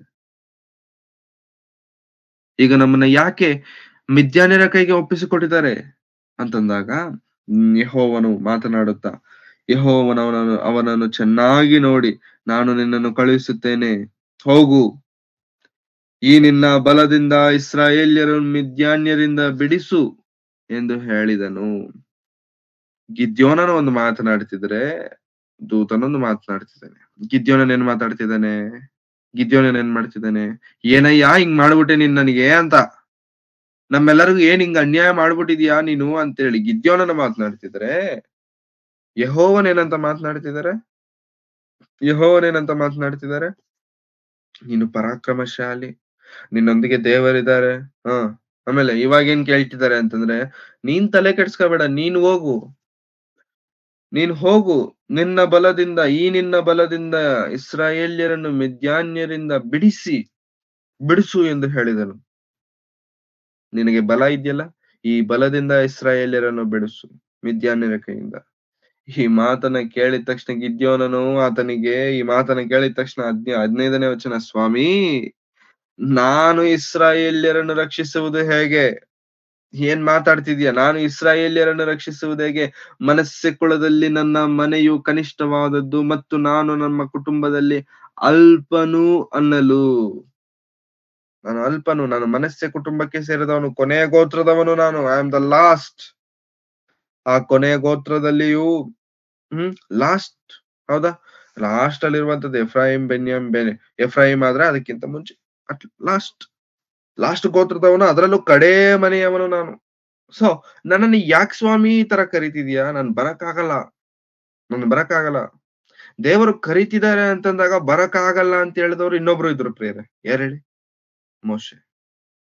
ಮೋಶೆನು ಕೂಡ ದೇವರು ಕರೀತಿರಬೇಕಾದ್ರೆ, ನನಗಾಗಲ್ಲ ಸ್ವಾಮಿ, ನನ್ ಮಾತ್ ಸರಿ ಇಲ್ಲ, ನಾನು ಮಂದ ನಾಲಿಕೆ ಉಳ್ಳವನು, ನಾನ್ ಸರಿಯಾಗಿ ಮಾತಾಡ್ಲಿಕ್ಕೆ ನನ್ನಿಂದ ಆಗಲ್ಲ, ಬೇಡ, ನಾನ್ ಬರಲ್ಲ. ನಮ್ಮ ಅಣ್ಣ ಇದ್ದಾನೆ ನೋಡಿ, ಸೂಪರ್ ಮಾತಾಡ್ತಾನೆ, ಅವನ್ನ ಕರ್ಕೊಂಡೋಗಿ, ನೀವ್ ಹೇಳಿದ ಕೆಲ್ಸ ಎಲ್ಲಾ ಮಾಡ್ತಾನೆ. I am not the perfect one. ಗಿದ್ಯೋನನ ಬಳಿಗೂ ಕೂಡ ಬಂದಾಗ ಗಿದ್ಯೋನನು ಕೂಡ ಅದನ್ನ ಹೇಳ್ತಿದ್ದಾನೆ, ಏನ್ ಮಾತಾಡ್ತಿದ್ದೀರಾ ಸರ್, ನನ್ನಿಂದ ಆಗಲ್ಲ, ನಾನ್ ಮಾಡ್ಲಿಕ್ಕಾಗಲ್ಲ ಅಂತಂದಾಗ ದೇವರು ಮತ್ತೆ ಹೇಳ್ತಿದ್ದಾರೆ, ನಾನು ನಿನ್ನ ಸಂಗಡ ಇರುವುದರಿಂದ ನೀನು ಮಿದ್ಯಾನ್ಯರೆಲ್ಲರನ್ನು ಒಬ್ಬ ಮನುಷ್ಯನನ್ನೋ ಎಂಬಂತೆ ಸಂಹರಿಸಿ ಬಿಡುವಿ ಅಂದನು. ಮಿದ್ಯಾನ್ಯರನ್ನ ನೀನ್ ಹೇಗೆ ಸಂಹಾರ ಮಾಡ್ತೀಯ ಗೊತ್ತಾ? ಒಂದು ಮನುಷ್ಯನನ್ನ ಹೆಂಗಾದ್ರೆ ಹೊಡೆದು ಸಾಯಿಸ್ತೀಯ, ಒಂದೇ ಒಂದು ಮನುಷ್ಯನನ್ನ, ಹಾಗೆ ನೀನ್ ಸಂಹಾರ ಮಾಡ್ತೀಯ. I will be there with you. ನಾನ್ ನಿನ್ ಜೊತೆಗಿರ್ತೇನೆ, ನೀನ್ ತಲೆ ಕೆಡ್ಸ್ಕೋಬೇಡ, ನೀನ್ ತಲೆ ಕೆಡ್ಸ್ಕೊಳ್ಲಿಕ್ಕೆ ಹೋಗಬೇಡ, ನಾನ್ ನಿನ್ ಜೊತೆಗಿದ್ದೇನೆ. ಒಂದು ಮನುಷ್ಯನನ್ನೋ ಎಂಬಂತೆ ಮಿದ್ಯಾನ್ಯರನ್ನ ನೀನು ಹೊರಡಿಸುತ್ತೀಯ ಅಂತ ಹೇಳಿದಾಗ, ಇದೆಲ್ಲ ಕೇಳಿದ ತಕ್ಷಣ ಗಿದ್ಯೋನನಿಗೆ ಡೌಟ್ ಬಂತು, ನನ್ ಜೊತೆಗ್ ಮಾತನಾಡ್ತಿರೋದು ದೇವ್ರೇನಾ? ನನ್ ಜೊತೆ ಮಾತನಾಡ್ತಿರೋದು ದೇವದೂತನೇನಾ ಅಂತ ಡೌಟ್ ಬಂದಿದ ತಕ್ಷಣ, ಸ್ವಾಮಿ ನೀನ್ ಇಲ್ಲೇ ಇರು, ನಾನ್ ಮತ್ತೆ ಬರ್ತೇನೆ ಅಂತಂದಾಗ, ಇಲ್ಲೇ ಇರಿಸಿ, ಸರಿ ಆಯ್ತು, ನೀನು ಬರೋವರೆಗೂ ನಾನು ಇಲ್ಲೇ ಇರ್ತೇನೆ ಅಂತೇಳಿ ಗಿದ್ಯೋನನು ಓಡೋಗಿ ಒಂದ್ ಕುರಿ ತಗೊಂಡು ಒಳ್ಳೆ ಮಾಂಸ ಮಾಡಿ, ಮಟನ್ ಹೊಡೆದು ಒಳ್ಳೆ ಫ್ರೆಶ್ ಆಗಿ ಅಡಿಗೆ ಮಾಡಿ, ಹುಳಿ ಇಲ್ಲದಿರುವಂತ ರೊಟ್ಟಿಗಳನ್ನು ತಂದು, ಆ ರೊಟ್ಟಿಯನ್ನು ಅವೆರಡನ್ನ ತಂದು ಫ್ರೆಶ್ ಆಗಿ ಆ ಸ್ವಾಮಿಯ ಮುಂದೆ ಆ ಒಂದು ಬಂಡೆಯ ಮೇಲೆ ಇಟ್ಟಾಗ ಆ ದೂತನು ತನ್ನ ಕೈಯಲ್ಲಿರುವಂತ ಕೋಲಿನ ತುದಿಯನ್ನು, ಅವನು ತಂದಿರುವಂತ ವಸ್ತುವನ್ನ ಮುಟ್ಟಿದ ತಕ್ಷಣ ಆ ಬಂಡೆಯಿಂದ ಬೆಂಕಿ ಬಂದು ಅವನು ತಂದಿರುವಂತ ಆ ಒಂದು ಮಾಂಸದ ಊಟ ಅಥವಾ ರೊಟ್ಟಿ ಏನಾದ್ರೆ ಇತ್ತಲ್ಲ, ಅದು ಸುಟ್ಟೋಗುತ್ತೆ. ಇಮಿಡಿಯೇಟ್ ಆಗಿ ಆ ದೇವದೂತನು ಕಾಣೆ ಆಗ್ತಾನೆ. ಇಮಿಡಿಯೇಟ್ ಆಗಿ ಗಿದ್ಯೋನನಿಗೆ ಭಯ ಬರುತ್ತೆ. ಅಯ್ಯೋ, ಇಷ್ಟೊತ್ತು ನನ್ನ ಜೊತೆಗೆ ಮಾತನಾಡಿರುವಂತದ್ದು ದೇವರ ಮನುಷ್ಯನು, ದೇವರ ದೂತನು ಎಂಬುದಾಗಿ ಹೆದರ್ಕೊಳ್ತಾನೆ. ಮತ್ತೆ ಅದೇ ದಿನ ರಾತ್ರಿ ಈ ತರ ನೋಡಿಕೊಂಡ ತಕ್ಷಣ ಪ್ರೇರೆ ಅಲ್ಲೊಂದು ಬಲಿಪೀಠವನ್ನ ಕಟ್ತಾನೆ. ಅಂತಂದ್ರೆ ಅಲ್ಲಿಗೆ ಆ ಸ್ಥಳಕ್ಕೆ ಒಂದು ಹೆಸರನ್ನ ಇಡ್ತಾನೆ. ಏನ ಹೆಸರು ಅಂತಂದ್ರೆ ನೋಡಿ ಪ್ರೇರೆ, ಒಂದು ಯಜ್ಞವೇದಿಯನ್ನು ಕಟ್ಟಿ, 24ನೇ ವಚನ, ಗಿದ್ಯೋನನು ಅಲ್ಲಿ ಯೆಹೋವನಿಗೋಸ್ಕರ ಒಂದು ಯಜ್ಞವೇದಿಯನ್ನು ಕಟ್ಟಿ ಅದಕ್ಕೆ ಯೆಹೋವ ಶಾಲೋಮ್ ಎಂದು ಹೆಸರಿಟ್ಟನು. ಯೆಹೋವ ಶಾಲೋಮ್. ಫುಟ್ನೋಟ್ ಅಲ್ಲಿ ಏನಿದೆ ಪ್ರೇರೆ? ಯೆಹೋವ ಶಾಲೋಮ್, ಯೆಹೋವನು ಸಮಾಧಾನ ಪ್ರದನು ಎಂಬುದಾಗಿ. ಸೊ ಯೆಹೋವ ಶಾಲೋಮ್ ಎಂಬುದಾಗಿ ಗಿದ್ಯೋನನು ಆ ಸ್ಥಳಕ್ಕೆ ಹೆಸರಿಟ್ಟನು. ಒಂದು ಬಲಿಪೀಠವನ್ನ ಕಟ್ಟಿದ್ದಾನೆ, ಯಜ್ಞವೇದಿಯನ್ನ ಕಟ್ಟಿ ಆ ಸ್ಥಳಕ್ಕೆ ಯೆಹೋವ ಶಾಲೋಮ್ ಎಂದು ಹೆಸರಿಡುತ್ತಿದ್ದಾನೆ. ಅದೇ ರಾತ್ರಿ ಮತ್ತೆ ದೇವರು ಒಂದು ಕಾಣಿಸಿಕೊಂಡು, ಏನ್ ಮಾಡೋಣ? ಗಿದ್ಯೋನನ್ ಕೇಳ್ತಿದ್ದಾನೆ, ಏನ್ ಮಾಡ್ಬೇಕು ಸ್ವಾಮಿ ನಾನು ಅಂತಂದ್ರೆ, ನಿನಗೊಂದ್ ಕೆಲ್ಸ ಕೊಡ್ತಿದ್ದೇನೆ, ನೀನ್ ಏನ್ ಮಾಡು ಗೊತ್ತಾ? ನಿಮ್ ಮನೇಲಿದಾನಲ್ಲ ನಿಮ್ಮಪ್ಪ, ಯಾರು ನಾವಾಗ್ಲೇ ನೋಡಿಕೊಂಡಿದ್ದೇವೆ, ಏನ್ ಹೆಸರು? ನಿಮ್ಮಪ್ಪನ ಹೆಸರು ಯೋವಾಷನು. ನಿಮ್ಮ ಮನೆಯಲ್ಲಿರುವಂತ ಯೋವಾಷನ ಮನೆಯಲ್ಲಿ ಒಂದು ವಿಗ್ರಹವಿದೆ. ಯಾವ ವಿಗ್ರಹ? ಬಾಳ್ ದೇವರ ವಿಗ್ರಹ ಅಂತಂದ್ರೆ ಅನ್ಯ ದೇವರ ವಿಗ್ರಹ ನಿಮ್ಮಪ್ಪ ಇಟ್ಕೊಂಡಿದ್ದಾನೆ. ಬಲಿಪೀಠವನ್ನು ಬೇರೆ ಕಟ್ಟಿದ್ದಾನೆ. ಅದಕ್ಕೆ ನೀನ್ ಏನ್ ಮಾಡು ಅಂತಂದ್ರೆ ಅದನ್ನ ಕತ್ತರಿಸಿ ಬಿಡು. ಮುರಿದಾಕೋ ಅದನ್ನ. ಇದನ್ನ ಹೇಳಿದ ತಕ್ಷಣ ಇನ್ನೂ ಭಯ ಜಾಸ್ತಿ ಆಯ್ತು. ಆಶೇರ ವಿಗ್ರಹವನ್ನ ನೀನು ಕಡಿದು ಹಾಕು ಎಂಬುದಾಗಿ ದೇವರು ಗಿದ್ಯೋನನೊಂದಿಗೆ ಮಾತನಾಡುತ್ತಿದ್ದಾರೆ. ಆಗ ಗಿದ್ಯೋನನು ಏನ್ ಹೇಳ್ತಿದ್ದಾನೆ? ಗಿದ್ಯೋನನು ಎಲ್ಲರನ್ನ ರೆಡಿ ಮಾಡ್ಕೊಂಡು ಇದನ್ನ ಈ ಕೆಲಸ ಬೆಳಿಗ್ಗೆ ಮಾಡಿದ್ರೆ ಎಲ್ಲರಿಗೂ ಗೊತ್ತಾಗುತ್ತೆ. ಯಾವಾಗ ಮಾಡ್ಬೇಕು? ರಾತ್ರಿಯಲ್ಲಿ ಮಾಡ್ಬೇಕು. ಕೆಲವು ಜನರನ್ನ ಗ್ಯಾದರ್ ಮಾಡ್ಕೊಂಡಿದ್ದಾನಂತೆ. ದೇವರು ಹೇಳ್ದಂಗೆ 7 ವರ್ಷದ ಒಂದು ಕುರಿಯನ್ನ ತೆಗೆದುಕೊಂಡಿದ್ದಾನಂತೆ. ಸರ್ವಾಂಗ ಹೋಮವನ್ನ ಮಾಡಿದಾನಂತೆ.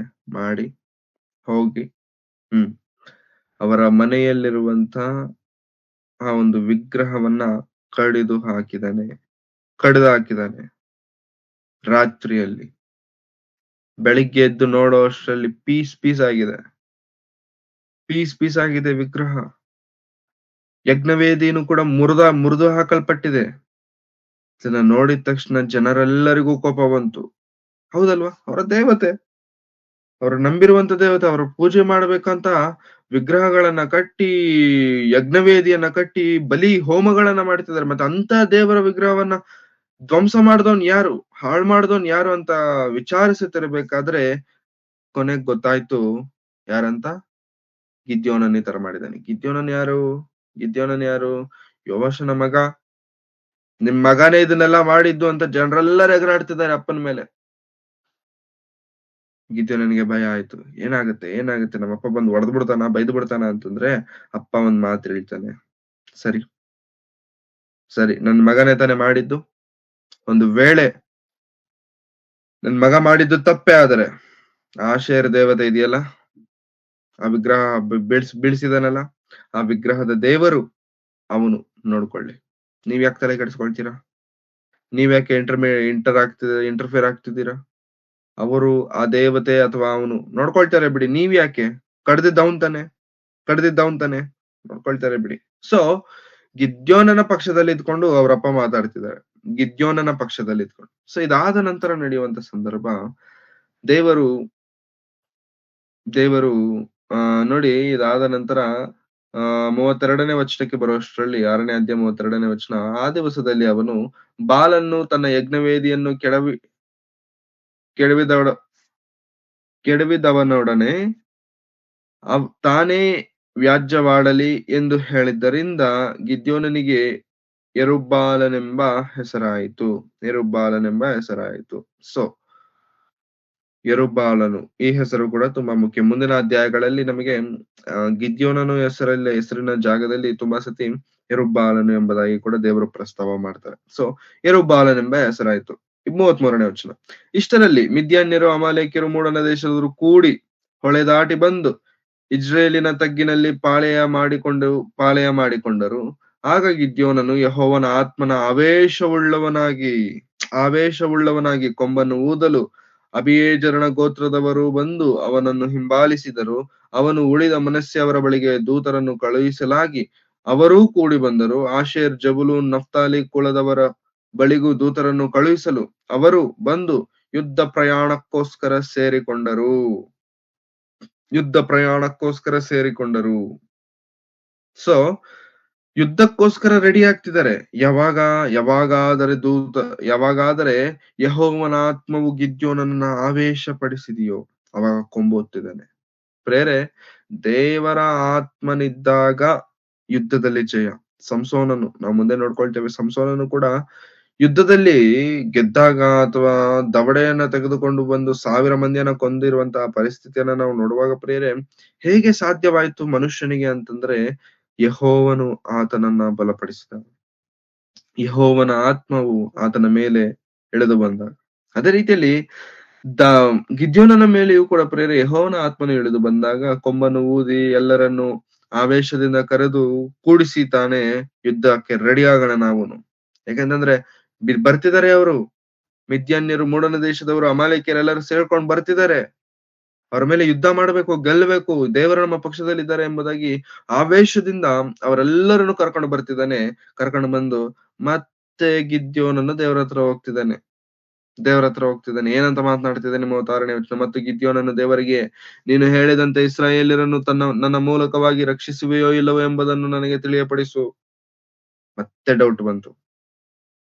ತಿಳಿಯಪಡಿಸು. ಇಗೋ, ನಾನು ಕಣದಲ್ಲಿ ಕುರಿಯ ತುಪ್ಪಟವನ್ನು ಇಡುತ್ತೇನೆ, ಅದರಲ್ಲಿ ಮಾತ್ರ ಮಂಜು ಬಿದ್ದು ನೆಲವೆಲ್ಲ ಒಣಗಿದ್ದರೆ ನೀನು ಹೇಳಿದಂತೆಯೇ ಇಸ್ರಾಯೇಲ್ಯರನ್ನು ನನ್ನ ಮೂಲಕವಾಗಿ ರಕ್ಷಿಸುವೆ ಎಂದು ತಿಳಿಯುವೆನು ಎಂಬುದಾಗಿ ವಿಜ್ಞಾಪಿಸಿದನು. ನಾನೊಂದು ಆ ಕುರಿಯ ಇದನ್ನ ಇಡ್ತೇನೆ. ನಾನು ಒಂದಂ ಭಾಷೆಯಲ್ಲಿ ಹೇಳಬೇಕು ಅಂತಂದ್ರೆ ತುಪ್ಪಟವನ್ನ ಇಡ್ತೇನೆ. ಬೆಡ್ಶೀಟ್. ಸೊ ವುಲನ್ ಬೆಡ್ಶೀಟ್ ಇದೆ. ಆ ಬೆಡ್ಶೀಟ್ ಅನ್ನ ನೆಲದ ಮೇಲೆ ಇಡ್ತೇನೆ. ಏನಾಗ್ಬೇಕು ಅಂತಂದ್ರೆ, ಆ ಮಂಜು ಬಿದ್ದು ನೆಲವೆಲ್ಲ ಒಣಗಿದ್ದರೆ ಅಂತಂದ್ರೆ, ಆ ಮಂಜು ಬಿದ್ದು ಬೆಡ್ಶೀಟ್ ಮಾತ್ರ ಒದ್ದೆ ಆಗಬೇಕು. ನೆಲ ಎಲ್ಲ ಒಣಗಿರ್ಬೇಕು. ಪ್ರಿಯರೇ, ಗಿದ್ಯೋನನಿಗೆ ಇನ್ನೂ ಕನ್ಫರ್ಮೇಶನ್ ಸಿಗ್ತಿಲ್ಲ ಏನ್ ನಡೀತಿದೆ ಸುತ್ತಲೂ ಅಂತ. ಏನು ನನ್ನನ್ನ ಕರೆದು ಬಿಟ್ಟಿದ್ದಾರೆ, ನನಗೇನೋ ಯುದ್ಧ ಮಾಡಕ್ ಹೇಳ್ತಿದಾರೆ. ಯುದ್ಧ ಅಂತಂದ್ರೆ ಏನೋ ನನಗೆ ಗೊತ್ತಿಲ್ಲ. ಜಯ ಕೊಡ್ತಿದ್ದೀನಿ ಅಂತ ದೇವ್ರು ಹೇಳ್ತಿದ್ದಾರೆ. ನನಗೇನೋ ನಂಬಿಕೆ ಆಗ್ತಿಲ್ಲ. ಇಷ್ಟು ಡೌಟ್ ಆಗಿರುವಂತವನ್ನ ದೇವ್ರು ಯಾಕೆ ಸೆಲೆಕ್ಟ್ ಮಾಡ್ಕೊಳ್ಬೇಕು? ಇಷ್ಟು ಡೌಟ್ ಕ್ಯಾಂಡಿಡೇಟ್ ನ ದೇವ್ರು ಯಾಕೆ ಸೆಲೆಕ್ಟ್ ಮಾಡ್ಕೋಬೇಕು? ಒಳ್ಳೆ ವೀರನನ್ನು, ಶೂರನನ್ನು ದೇವ್ರು ಸೆಲೆಕ್ಟ್ ಮಾಡ್ಕೋಬಹುದಲ್ವಾ ಅಂತಂದ್ರೆ ನೋ. ಗಿದ್ಯೋನನು ಇವಾಗ ನಡೀತಿರುವಂತ ಪರಿಸ್ಥಿತಿಗಳನ್ನ ನೋಡಿ ಯೋಚನೆ ಮಾಡ್ತಿದ್ದಾನೆ. ಆದ್ರೆ ಭವಿಷ್ಯದಲ್ಲಿ ಏನ್ ನಡೆಯುತ್ತೆ ಅನ್ನುವಂಥದ್ದು ಗಿದ್ಯೋನನಿಗೆ ಗೊತ್ತಿಲ್ಲ. ನಮ್ಮ ಬದುಕಲ್ಲೂ ಕೂಡ ಪ್ರೇರೆ, ನಮ್ಮ ಸುತ್ತಲೂ ನಡೆಯುವಂತ ಈಗಿನ ಪರಿಸ್ಥಿತಿಗಳನ್ನ ನೋಡಿ ತುಂಬಾ ಸತಿ ನಮ್ಮನ್ನ ನಾವು ಜಡ್ಜ್ ಮಾಡ್ತಿರ್ತೇವೆ. ದೇವರನ್ನು ಕೂಡ ತುಂಬಾ ಸತಿ ಜಡ್ಜ್ ಮಾಡ್ತಿರ್ತೇವೆ. ದೇವ್ರು ಮಾಡ್ತಾರ? ದೇವರಿಂದ ಆಗತ್ತಾ? ಇದು ಕಷ್ಟವಾದದ್ದಲ್ವಾ? ಇದು ಕಠಿಣವಾದದ್ದಲ್ವಾ? ನೋ ಸರ್, ದೇವರಿಂದ ಸಮಸ್ತವೂ ಸಾಧ್ಯವೇ. ದೇವರನ್ನ ಕ್ವಶನ್ ಮಾಡ್ಲಿಕ್ಕೆ ಹೋಗಬಾರದು. ಯಾಕಂತಂದ್ರೆ ನಮಗೆ ಗೊತ್ತಿರುವಂತದ್ದು ಇಂದಿನ ಪರಿಸ್ಥಿತಿಗಳೇ. ಇವಾಗ ನಮ್ಮ ಕಣ್ಣಿನ ಮುಂದಿರುವಂತ ಪರಿಸ್ಥಿತಿಗಳನ್ನ ಮಾತ್ರ ನಾವು ನೋಡ್ತಿದ್ದೇವೆ. ಭವಿಷ್ಯತ್ ಏನಾಗುತ್ತೆ ನಮಗೆ ಗೊತ್ತಿಲ್ಲ. ಗಿದ್ಯೋನನಿಗೂ ಕೂಡ ಗೊತ್ತಾಗ್ತಿಲ್ಲ ಭವಿಷ್ಯತ್ತಲ್ಲಿ ಏನಾಗುತ್ತೆ ಅಂತ.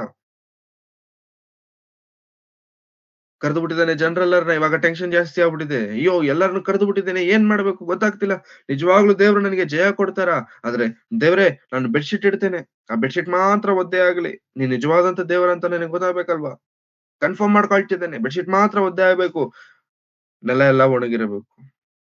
ಬೆಳಗ್ಗೆ ಎದ್ದು ನೋಡ್ತಾನೆ, ಬೆಡ್ಶೀಟ್ ಕಂಪ್ಲೀಟ್ ಒದ್ದೆ ಆಗಿದೆ, ನೆಲ ಎಲ್ಲ ಒಣಗೆ ಇದೆ. ಮತ್ತೆ ರಾತ್ರಿ ಪ್ರಾರ್ಥನೆ ಮಾಡ್ತಾನೆ, ಸ್ವಾಮಿ ಇನ್ನೊಂದು ಬಾರಿ ನನ್ನನ್ನ ಕ್ಷಮಿಸಿ, ಇನ್ನೊಂದು ಉಪಕಾರ ಏನ್ ಮಾಡಿ. ಏನೋ ಗೊತ್ತಾ, ನೆಲ ಎಲ್ಲ ಒದ್ದೆ ಇರ್ಬೇಕು, ಬೆಡ್ಶೀಟ್ ಮಾತ್ರ ಒಣಗಿರ್ಬೇಕು.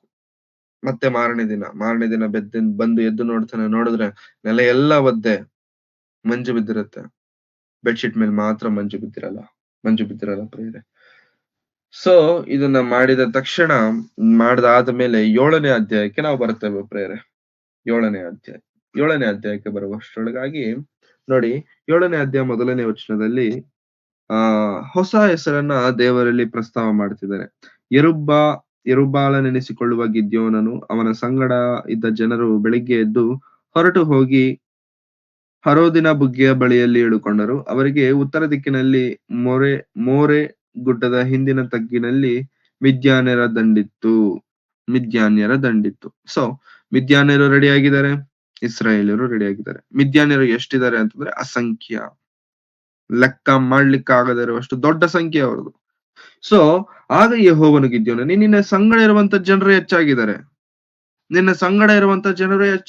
ಎಷ್ಟು ಜನ ಇದ್ದಾರೆ ಅಂತಂದ್ರೆ 32,000 ಜನ, 32,000 ಪೀಪಲ್. 32,000 ಜನ ಇಸ್ರಾಯೇಲ್ಯರು ಯುದ್ಧಕ್ಕೆ ರೆಡಿಯಾಗಿ ಬಂದಿದ್ದಾರೆ. ಆದ್ರೆ ದೇವರು ಹೇಳ್ತಿದ್ದಾರೆ, ನಿನ್ ಜನ ಜಾಸ್ತಿ ಆಗಿದ್ದಾರೆ. ಜಾಸ್ತಿನಾ? ಅವರೇನೋ ಅಸಂಖ್ಯೆ, ಅವರೇನೋ ಲೆಕ್ಕ ಇಲ್ಲ. ಇರೋ ಈ 32,000 ಜನರಿಂದ ಹೆಂಗ್ ಜಯ ಕೊಡ್ತೀಯ ಅಂತ ನಾನ್ ಟೆನ್ಷನ್ ಅಲ್ಲಿದ್ರೆ, ನೀನು ಇರೋರ್ ಜಾಸ್ತಿ ಅಂತ ಹೇಳ್ತಿಯಲ್ಲ ಸ್ವಾಮಿ. ಇರೋರ್ನ ನೀನ್ ಹೆಂಗೆ ಕರ್ಕೊಂಡೋಗಿ ಯುದ್ಧ ಮಾಡಿಸ್ತೀಯ ಅಂತ ನಾನ್ ಯೋಚನೆ ಮಾಡ್ತಿದ್ರೆ, ನಾನು ಏನೇನೋ ಪ್ಲಾನ್ ಆಗ್ತಿದ್ರೆ, ನೀನ್ ಇರೋರೇ ಜಾಸ್ತಿ ಅಂತ ಹೇಳ್ತಿದ್ಯಾ? ಹೆಚ್ಚಾಗಿದ್ದಾರೆ. ಅವರ ಕೈಗೆ ಮಿದ್ಯಾನ್ಯರನ್ನು ಒಪ್ಪಿಸುವುದು ನನಗೆ ಸರಿಯಾಗಿ ಕಾಣುವುದಿಲ್ಲ. ಅವರ ಕೈಗೆ ಮಿದ್ಯಾನ್ಯರನ್ನು ಒಪ್ಪಿಸಿಕೊಳ್ಳುವುದು ನನಗೆ ಸರಿಯಾಗಿ ಕಾಣ್ತಿಲ್ಲ. ಯಾಕೆ ಅಂತಂದ್ರೆ, ಒಂದು ಕಾರಣವನ್ನ ದೇವರಲ್ಲಿ ಪ್ರಸ್ತಾವನೆ ಮಾಡ್ತಿದ್ದಾರೆ. ಒಂದು ಕಾರಣವನ್ನ ದೇವರಲ್ಲಿ ಸ್ಪಷ್ಟವಾಗಿ ಬರೆಸ್ತಿದ್ದಾರೆ. ನೋಡಿ ಪ್ರಿಯರೇ, ನನಗೆ ಸರಿ ಕಾಣುವುದಿಲ್ಲ. ಒಪ್ಪಿಸಿಕೊಟ್ಟರೆ, ಒಂದು ವೇಳೆ ಎಷ್ಟು ಜನ ಬಂದಿದಾರೋ ಅಷ್ಟು ಜನರ ಕೈಗೆ ನಾನು ಮಿದ್ಯಾನ್ಯರನ್ನ ಒಪ್ಪಿಸಿಕೊಟ್ಟರೆ, ಸ್ವಹಸ್ತದಿಂದಲೇ ನಮಗೆ ರಕ್ಷಣೆ ಉಂಟಾಯಿತೆಂದು ಹೆಚ್ಚಳ ಪಟ್ಟು ನನ್ನನ್ನು ಅಲಕ್ಷ್ಯ ಮಾಡಾರು. ಏನ್ ಅಂದ್ಕೊಳ್ಬಿಡ್ತಾರೆ ಇಸ್ರಾಯೇಲ್ಯರು, ಇವರು ಮೊದ್ಲೇ ಸರಿ ಇಲ್ಲ, ಇವರು ಬುದ್ಧಿ ಸರಿ ಇಲ್ಲ. ಏನ್ ಅನ್ಕೊಳ್ತಾರೆ ಗೊತ್ತಾ ಇವರು? ನಾವು 32,000 ಜನ ಹೋಗಿದ್ದಕ್ಕೆ ಜಯ ಬಂದಿದೆ, ನಾವು ನಮ್ಮ ಸ್ವಬಲದಿಂದ ಸ್ವಶಕ್ತಿಯಿಂದ ಗೆದ್ದು ಬಂದಿದ್ದೇವೆ ಎಂಬುದಾಗಿ ನನ್ನನ್ನ ಮತ್ತೆ ಮರ್ತೋಗ್ತಾರೆ ಇವರು. ನನ್ನನ್ನ ಮತ್ತೆ ಮರ್ತೋಗ್ತಾರೆ. ಪ್ರೇರೆ, ನಮ್ಮ ಸ್ವಲಾಭದಿಂದಲೋ ಸ್ವಶಕ್ತಿಯಿಂದಲೋ ಏನೋ ದೊಡ್ಡ ಕಾರ್ಯ ಮಾಡ್ಲಿಕ್ಕೆ ಯಾವತ್ತೂ ಸಾಧ್ಯವಾಗಲ್ಲ ಪ್ರೇರೆ. ಅದರಿಂದ ದೇವರ ಶಕ್ತಿ ಇರಬೇಕು. ಅದರ ಹಿಂದೆ ದೇವರ ಶಕ್ತಿ ಇರಲೇಬೇಕು. ಇಸ್ರಾಯೇಲ್ಯರು ಮಿದ್ಯಾನ್ಯರ ಮೇಲೆ ಯುದ್ಧಕ್ಕೆ ಹೋಗ್ಬೇಕಾದ್ರೆ 32,000 ಜನ ಹೋಗ್ತಿದ್ದೇವೆ ಅಂತ ಗರ್ವ ಪಡುತ್ತಾರೆ. ಅವರು ನನಗೆ ವಿರೋಧವಾಗಿ ಬದುಕ್ತಾರೆ. ಅವರ ಸ್ವಶಕ್ತಿಯಿಂದ ಅವ್ರಿಗೆ ಜಯ ಬಂದಿದೆ ಅಂತ ಅವ್ರು ಅಂದ್ಕೊಳ್ತಾರೆ. ಆತರ ಆಗಬಾರದು. ಆಗಬಾರದು ಅಂತಂದ್ರೆ ನಿನ್ನ ಬಳಿಯಲ್ಲಿ ಜನರಿದಾರಲ್ಲ, ಅವ್ರು ಜಾಸ್ತಿ ಇದಾರೆ. ಮತ್ತೆ ಏನ್ ಮಾಡ್ಬೇಕು ಸ್ವಾಮಿ? ಒಂದ್ ಕೆಲ್ಸ ಹೇಳು. ಏನ್ ಕೆಲ್ಸ? 3ನೇ ವಚನ. ಎಲ್ಲಾ ಜನರಿಗೆ ಕೇಳಿಸುವಂತೆ ಧೈರ್ಯವಿಲ್ಲದವರು, ಅಂಜುವವರು ಈ ಗಿಲ್ಯಾದ್ ಪರ್ವತವನ್ನು ಬಿಟ್ಟು ಮನೆಗೆ ಹೋಗಲಿ ಎಂದು ಪ್ರಕಟಿಸುವಂದನು. ಹಾಗೆ ಮಾಡಲು ಎಷ್ಟ್ ಜನ ಹೋಗಿದ್ದಾರೆ ನೋಡಿ? 22,000 ಮಂದಿ ಹಿಂತಿರುಗಿ ಹೋದರು. 10,000 ಮಂದಿ ಮಾತ್ರ ಉಳಿದರು. 22,000 ಹೋಗಿ 10,000 ಉಳಿದಿದ್ದಾರೆ ಅಂತಂದ್ರೆ ಟೋಟಲ್ ಇದ್ದವರು ಎಷ್ಟು? 32,000 ಜನ. 32,000 ಜನರಲ್ಲಿ ಗಿದ್ಯೋನನ್ ಎಲ್ಲರಿಗೂ ಕೇಳಿಸೋ ತರ ಏನ್ ಹೇಳ್ತಿದ್ದಾನೆ? ಯಾರಿಗಾದ್ರೂ ಯುದ್ಧ ಭಯ ಇದೆ ಅಂತಂದ್ರೆ ಹೊರಟೋಗಿ, ನೋ ಟೆನ್ಷನ್, ಹೊರಟೋಗಿ ಅಂತಂದ್ರೆ 3/4% ಎಲ್ಲರೂ ಹೋಗ್ಬಿಟ್ಟಿದ್ದಾರೆ. 3/4 ಹೆಚ್ಚು ಕಡಿಮೆ ಎಲ್ಲರೂ ಹೋಗ್ಬಿಟ್ಟಿದ್ದಾರೆ. 20,000 ಜನ ಮಾತಾಡ್ದಿರ ಹಿಂದಕ್ಕೆ ಹೋಗ್ಬಿಟ್ಟಿದ್ದಾರೆ. ಈ 12,000 ಜನರನ್ನ ಇಟ್ಕೊಂಡು ಹೆಂಗಪ್ಪ ಯುದ್ಧ ಮಾಡೋದು ಅಂತಂದಾಗ ಮತ್ತೆ ದೇವರು ಬಂದು ಮಾತನಾಡ್ತಿದ್ದಾರೆ. ನಿನ್ನ ಹತ್ರ ಇರೋ ಜನ ಇನ್ನೂ ಜಾಸ್ತಿ ಅಪ್ಪ, ಇನ್ನೂ ಜಾಸ್ತಿ ಇದ್ದಾರೆ. ಅವ್ರ ಕೈಗೆ ನಾನು ಮಿದ್ಯಾನ್ಯರನ್ನ ಒಪ್ಪಿಸ್ಕೊಡೋದಿಲ್ಲ, ಇನ್ನೂ ಜಾಸ್ತಿನ. ದೇವರು ಬಂದು ಮಾತಾಡ್ತಿದ್ದಂಗೆಲ್ಲ ಗಿದ್ಯೋನನಿಗೆ BP ಡೌನ್ ಆಯ್ತೈತೆ. ಏನಿದು? ಇರೋದೇ ಕಡಿಮೆ, ಆ ಕಡಿಮೆಯಲ್ಲೇ ಮತ್ತೆ ಇನ್ನೂ ನಿನ್ ಬಳಿಯಲ್ಲಿ ಜಾಸ್ತಿ ಇದ್ದಾರೆ ಅಂತ ದೇವ್ರು ಮಾತನಾಡ್ತಿದ್ದಾರೆ. ಸೊ ಮತ್ತೆ ಬಂದು ನಿನ್ನ ಬಳಿಯಲ್ಲಿರುವಂತ ಜನರು ಹೆಚ್ಚಾಗಿದ್ದಾರೆ. ನೀನೊಂದ್ ಕೆಲಸ ಮಾಡು, ಒಂದು ನೀರಿರುವಂತ ಹಳ್ಳಕ್ಕೆ ಹೋಗು, ಅಲ್ಲಿ ನೀರ್ ಕುಡಿಯಕ್ಕೆ ಹೇಳು. ಅಲ್ಲಿ ನೀರ್ ಕುಡಿಯಬೇಕಾದ್ರೆ ನೀನ್ ಅಬ್ಸರ್ವ್ ಮಾಡು. ಏನ್ ಅಬ್ಸರ್ವ್ ಮಾಡ್ಬೇಕು ಸ್ವಾಮಿ ಅಂತಂದ್ರೆ, ನೀಟಾಗಿ ಪಾಶ್ ಆಗಿ ಕೈಗಳಲ್ಲಿ ನೀರ್ ತಗೊಂಡು, ಕೈಗಳಲ್ಲಿ ನೀರ್ ಹಿಂಗ್ ಎತ್ಕೊಂಡು ಕುಡಿಯುವಂತವ್ರನ್ನ ಸಪರೇಟ್ ಮಾಡು. ನೀರ್ ಕಂಡ ತಕ್ಷಣ ಅವ್ರ ಮೈ ಬಗ್ಸಿ, ತಲೆ ಬಗ್ಸಿ, ನಾಯಿಗಳ ಹಾಗೆ ನೆಕ್ಕುವಂತವ್ರು ಯಾರಾದ್ರೂ ಇದಾರಲ್ಲ, ನಾಲಿಗೆಯಿಂದ ನೆಕ್ಕುವಂತವ್ರು, ಅವರನ್ನ ಒಂದು ಗುಂಪು ಮಾಡು. ಇವ್ರನ್ನ ಸಪರೇಟು, ಅವ್ರನ್ನ ಸಪರೇಟು. ಗಿದ್ಯೋನನು ಅದೇ ಹಾಗೆ ಎಲ್ಲರನ್ನ ಕರ್ಕೊಂಡೋಗಿ ಬಗ್ಗಿ ನಾಯಿಗಳಂತೆ ನೆಕ್ಕಿ ಕುಡಿಯುವಂತವ್ರನ್ನ ಸಪರೇಟ್ ಆಗಿ ಮಾಡ್ತಾರೆ. ಅದೇ ರೀತಿಯಲ್ಲಿ ನೀಟಾಗಿ ಕೈಯಿಂದ ಎತ್ಕೊಂಡು ಕುಡಿಯುವಂತವ್ರನ್ನ ಸಪರೇಟ್ ಆಗಿ ಮಾಡ್ತಾರೆ. ಅವಾಗ ದೇವರು ಹೇಳ್ತಾರೆ, ಓಕೆ, ಈ ನೀಟಾಗಿ ಕೈಯಿಂದ ಎತ್ಕೊಂಡ್ ಕುಡಿದ್ರಲ್ಲ, ಅವರೆಲ್ಲರನ್ನು ಮನೆಗೆ ಕಳಿಸ್ಬಿಡು. ಯಾರು ಅವ್ರು ಬೇಡ. ಈ ನಾಯಿಗಳ ತರ ಬಗ್ಗಿ ಕುಡ್ದಿದಾರಲ್ಲ, ಇವರಿಂದಾನೇ ನಿನಗೆ ಜಯ ಕೊಡ್ತೇನೆ. ಈ ಬಗ್ಗಿ ಕುಡ್ದಂತವ್ರು, ನಾಯಿಗಳ ತರ ನೆಕ್ಕಿ ಕುಡ್ದಂತವ್ರು ಎಷ್ಟ್ ಜನ ಅಂತಂದ್ರೆ 300 ಜನ ಮಾತ್ರ. 300 people. 300 ಜನ. ಮಿಕ್ಕಿದವ್ರನ್ನ ಕಳಿಸ್ಬಿಡು, ಬೇಡ. ಟೆನ್ಷನ್ ಜಾಸ್ತಿ ಆಗ್ತಿದೆ ಗಿದ್ಯೋನನಿಗೆ. 300 ಮಂದಿನ ಹೇಗೆ ಅರ್ಥ ಆಗ್ತಿಲ್ಲ. 7ನೇ ವಚನ ನೋಡಿ ಪ್ರೇರೆ, 7ನೇ ಅಧ್ಯಾಯ 7ನೇ ವಚನ. ಆಗ ಯೆಹೋವನು ಗಿದ್ಯೋನನಿಗೆ, ನೀರನ್ನು ನೆಕ್ಕಿದ ಆ 300 ಮಂದಿಯಿಂದಲೇ ನಿಮಗೆ ಜಯವನ್ನುಂಟು ಮಾಡಿ ಮಿದ್ಯಾನ್ಯರನ್ನು ನಿನ್ನ ಕೈಗೆ ಒಪ್ಪಿಸುವೆನು. ಉಳಿದವರನ್ನು ತಮ್ಮ ತಮ್ಮ ಸ್ಥಳಗಳಿಗೆ ಹೋಗಲಿ ಎಂದು ಆಜ್ಞಾಪಿಸಿದನು. ಗಿದ್ಯೋನನು ಆ 300 ಜನರನ್ನು ಇಟ್ಟುಕೊಂಡು ಉಳಿದ ಇಸ್ರಾಯೇಲ್ಯರನ್ನು ಅವರವರ ಗುಡಾರಗಳಿಗೆ ಕಳುಹಿಸಿದನು. ಕಳುಹಿಸುವಾಗ ಅವರ ಹತ್ತಿರ ಇದ್ದ ಆಹಾರವನ್ನು, ಕೊಂಬುಗಳನ್ನು ತನ್ನ ಜನರಿಗೋಸ್ಕರ ತೆಗೆದುಕೊಂಡನು. ಮಿದ್ಯಾನ್ಯರು ದಂಡು ಕೆಳಗೆ ತಗ್ಗಿನಲ್ಲಿ ಇಳುಕೊಂಡಿತ್ತು. ಹಾಗಾಗಿ ಪ್ರಿಯರೇ, ದೇವರು ಇಸ್ರಾಯೇಲ್ಯರಿಗೆ ಕೊಡುತ್ತಿರುವಂತ ಈ ಜಯ ಇದೆ ನೋಡಿ ಪ್ರಿಯರೇ, ಇಟ್ಸ್ ಅನ್ ಹಿಸ್ಟಾರಿಕಲ್ ಥಿಂಗ್. 300 ಮಂದಿ ಮಾತ್ರ. ಅವರು ವೀರರ, ಶೂರರ ಅಂತಂದ್ರೆ ನೋ, ಅವರ ಪಕ್ಷದಲ್ಲಿ ದೇವರಿದ್ದಾರೆ ಪ್ರಿಯರೇ. ಸೊ 9ನೇ ವಚನವನ್ನ ನಾವು ಓದುವಾಗ 7ನೇ ಅಧ್ಯಾಯದಲ್ಲಿ, ಅದೇ ದಿವಸ ರಾತ್ರಿಯಲ್ಲಿ ಯೆಹೋವನು ಅವನಿಗೆ, ನೀನು ಎದ್ದು ಹೋಗಿ ಶತ್ರುಗಳ ಪಾಳೆಯದ ಮೇಲೆ ಬೀಳು. ಅದನ್ನು ನಿನಗೆ ಒಪ್ಪಿಸಿಕೊಟ್ಟಿದ್ದೇನೆ. ಅವರ ಮೇಲೆ ಬೀಳುವುದಕ್ಕೆ ಹೆದರುತ್ತೀಯಾದರೆ ಮೊದಲು ನಿನ್ನ ಸೇವಕನಾದ ಪುರನ ಸಂಗಡ ಅಲ್ಲಿಗೆ ಹೋಗಿ ಅವರು ಮಾತನಾಡಿಕೊಳ್ಳುವುದನ್ನು ಲಾಲಿಸು. ಆಗ ಅವರ ಮೇಲೆ ಬೀಳುವುದಕ್ಕೆ ನಿನಗೆ ಧೈರ್ಯ ಬರುವುದು ಅಂದನು. ಸೊ ಗಿದ್ಯೋನನಿಗೆ ದೇವರು ಹೇಳ್ತಿದ್ದಾರೆ, ನಿನಗೆ ಇನ್ನೂ ಭಯ ಇದೆಯಲ್ಲ, ನೀನ್ ಇನ್ನೂ ಹೆದರ್ಕೊಳ್ತಿದ್ಯಲ್ಲ, ನೀನ್ ಒಂದ್ ಕೆಲ್ಸ ಮಾಡು, ಸೀಕ್ರೆಟ್ ಆಗಿ ಹೋಗು ಮಿದ್ಯಾನ್ಯರ ಗುಂಪುಗಳಿಗೆ. ನಿನಗೆ ಇನ್ನೂ ಭಯ ಆಗ್ತಿದ್ರೆ ಪುರನಿದಾನಲ್ವಾ, ಇನ್ನೊಬ್ಬನಿದಾನಲ್ವಾ, ನಿನ್ನ ಸೇವಕನಾದ ಪುರನನ್ನು ಸಂಗಡ ಅಲ್ಲಿಗೆ ಕರ್ಕೊಂಡು ಹೋಗು. ಅವ್ರು ಮಾತನಾಡ್ಕೊಳ್ಳೋದನ್ನ ನೀನ್ ಕೇಳು. ಏನಂತ ಮಾತಾಡ್ಕೊಳ್ತಿದ್ದಾರೆ ಅಂತಂದ್ರೆ, ಒಂದು ದಿನ ಒಬ್ಬರಿಗೆ ಕನಸು ಬಿತ್ತಂತೆ.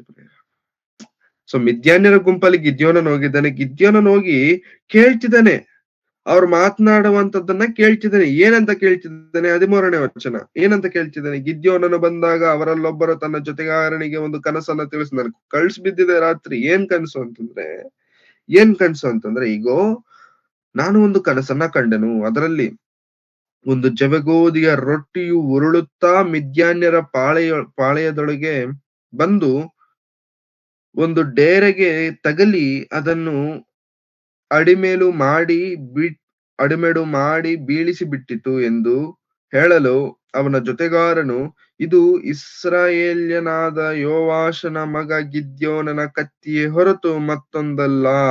ದೇವರು ಮಿದ್ಯಾನ್ಯರನ್ನು ಅವರ ಪಾಳೆಯನ್ನು ಅವರ ಕೈಗೆ ಒಪ್ಪಿಸಿದನು ಅಂದನು. ಯಾರು ಮಾತನಾಡ್ಕೊಳ್ತಿದ್ದಾರೆ? ಇಸ್ರಾಯೇಲ್ಯರಲ್ಲ, ಮಿದ್ಯಾನ್ಯರು ಮಾತನಾಡ್ಕೊಳ್ತಿದ್ದಾರೆ. ಒಂದು ಜವೆಗೋದಿಯ ರೊಟ್ಟಿ ಉರುಳಿಕೊಂಡು ಬಂದು ಮಿದ್ಯಾನ್ಯರ ಒಂದು ಗುಡಾರಕ್ಕೆ ಬಿದ್ದ ತಕ್ಷಣ ಗುಡಾರವೇ ಹಾಳಾಗೋಯ್ತು. ಹೋಯ್ತು. ಓಕೆ. ಸೊ ಮಿದ್ಯಾನ್ಯರ ಗುಡಾರವೇ ಒಂದು ಬಿದ್ದೋಯ್ತು ಎಂಬುದಾಗಿ ಕನಸು ಬಂದಾಗ ಪ್ರಿಯರೇ, ಅವಾಗ ಇನ್ನೊಬ್ರು ಹೇಳ್ತಿದ್ದಾರೆ, ಹೌದು, ಆ ಕತ್ತಿ ಯಾರ್ದು ಅಲ್ಲ, ಗಿದ್ಯೋನನ ಕತ್ತಿ. ಆ ಜಯ ಯಾರ್ದು ಅಲ್ಲ, ಯೆಹೋವನ ಜಯ ಅಂತ ಕೇಳಿದ ತಕ್ಷಣ ಪ್ರಿಯರೇ, 15ನೇ ವಚನ, ಗಿದ್ಯೋನನ ಆ ಕನಸನ್ನು ಅದರ ಅರ್ಥವನ್ನು ಕೇಳಿದಾಗ ಯೆಹೋವನಿಗೆ ಅಡ್ಡ ಬಿದ್ದು ಇಸ್ರಾಯೇಲ್ಯರ ಪಾಳ್ಯಕ್ಕೆ ಹಿಂತಿರುಗಿ ಬಂದು ಧೈರ್ಯ ಬಂತು ಗಿದ್ಯೋನನಿಗೆ. ಎಲ್ಲಿಲ್ಲದೆ ಇರುವಂತ ಧೈರ್ಯ ಬಂತು. ಅಲ್ಲೇ ಅಡ್ಡ ಬಿದ್ದು, ಸ್ವಾಮಿ ನೀನ್ ನಮಗ್ ಕೊಡ್ತಿರುವಂತ ಜಯ, ಇಟ್ಸ್ ಅನ್ ಹಿಸ್ಟಾರಿಕ್ ವಿಕ್ಟರಿ, ಚರಿತ್ರೆಯಲ್ಲಿ ನಿಲ್ಲುವಂತ ಜಯ. ಬದಾಗಿ ಅಲ್ಲೇ ಅಡ್ಡ ಬಿದ್ದು ಇಸ್ರಾಯೇಲ್ಯರ ಬಳಿಗೆ ಬಂದು, ಪಾಳೆಯ ಬಳಿಗೆ ಬಂದು, ಹೇಳಿರಿ, ಯೆಹೋವನು ಮಿದ್ಯಾನ್ಯರ ಪಾಳೆಯವನ್ನು ನಿಮ್ಮ ಕೈಗೆ ಒಪ್ಪಿಸಿದ್ದಾನೆ ಅಂದನು. ಮತ್ತು ಅವನು ಆ 300 ಮಂದಿಯನ್ನು 3 ಗುಂಪು ಮಾಡಿ ಪ್ರತಿಯೊಬ್ಬನ ಕೈಯಲ್ಲಿ ಕೊಂಬನ್ನು ಉರಿಯುವ ಪಂಜಡಗಿರುವ ಬರೀ ಕೊಡವನ್ನು ಕೊಟ್ಟು ಅವರಿಗೆ, ನನ್ನನ್ನೇ ನೋಡುತ್ತಾ ನಾನು ಮಾಡುವ ಹಾಗೆ ಮಾಡಿರಿ. ನಾನು ಪಾಳೆಯದ ಅಂಚಿಗೆ ಬಂದಾಗ ಹೇಗೆ ಮಾಡುತ್ತೇನೋ ಹಾಗೆ ನೀವೂ ಮಾಡಬೇಕು. ನಾನು ನನ್ನ ಸಂಗಡ ಇದ್ದವರು ಕೊಂಬುಗಳನ್ನು ಊದಲು, ನೀವು ಪಾಳೆಯ ಸುತ್ತಲೂ ಕೊಂಬನ್ನು ಊದಿ, ಯೆಹೋವನಿಗೆ ಜಯ, ಗಿದ್ಯೋನನಿಗೆ ಜಯ ಎಂದು ಕೂಗಿರಿ ಎಂದು ಹೇಳಿದನು.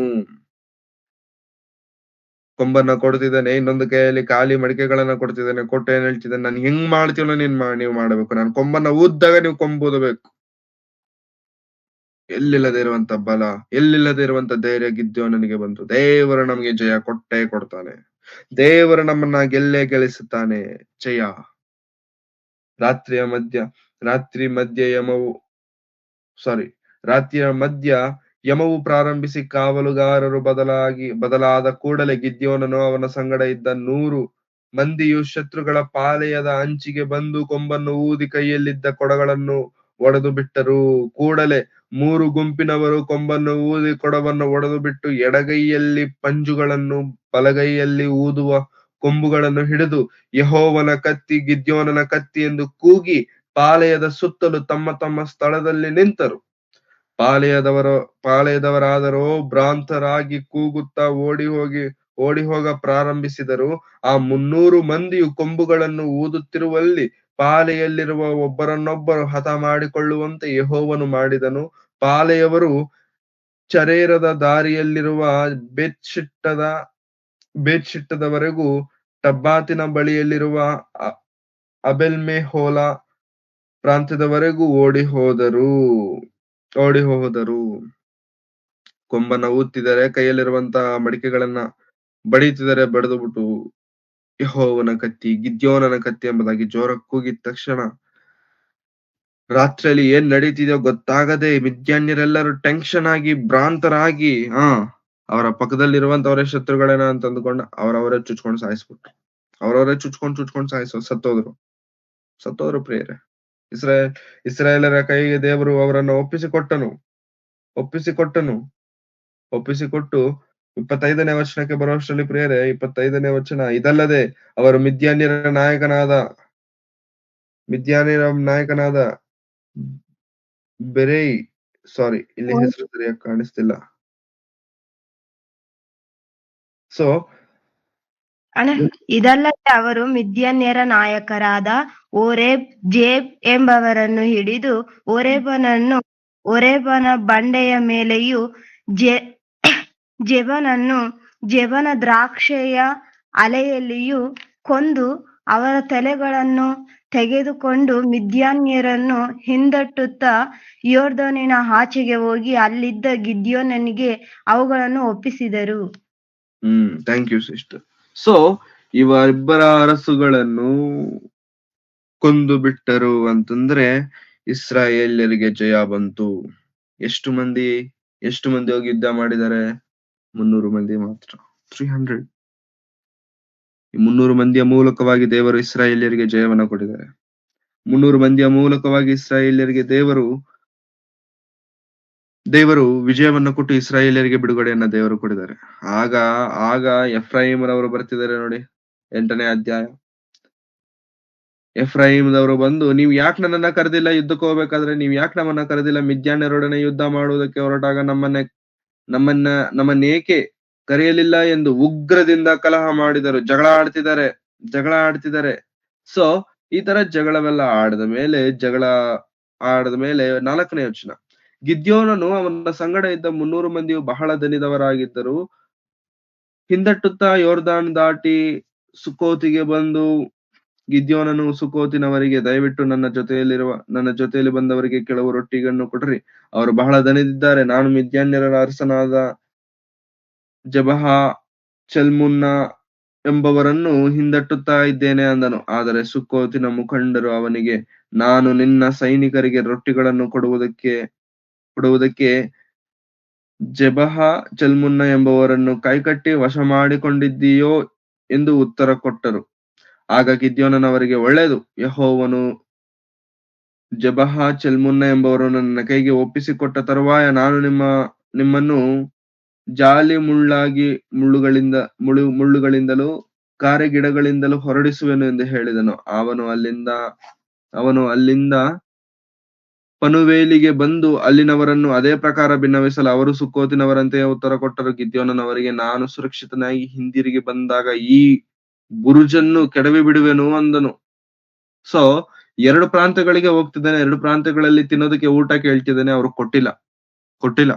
ಕೊಡದೇ ಇದ್ದಾಗ ಅವ್ರಿಗೆ ವಾರ್ನ್ ಮಾಡ್ತಿದ್ದಾನೆ, ನಿಮಗಿದೆ, ನಾನು ಅವನ್ನ ಸಾಯಿಸಿ ಬರ್ತೀನಲ್ಲ, ನಾನು ಅವ್ರನ್ನ ಕೊಂದು ಬರ್ತೀನಲ್ಲ, ನಿಮಗ್ ನೋಡ್ಕೊಳ್ತೀನಿ, ಆಮೇಲೆ ನಿಮ್ಮ ಬುರುಜುಗಳನ್ನ ಬಿಸಾಕ್ತೇನೆ, ನಿಮ್ಮನ್ನ ಹಾಳು ಮಾಡ್ತೇನೆ ಎಂಬುದಾಗಿ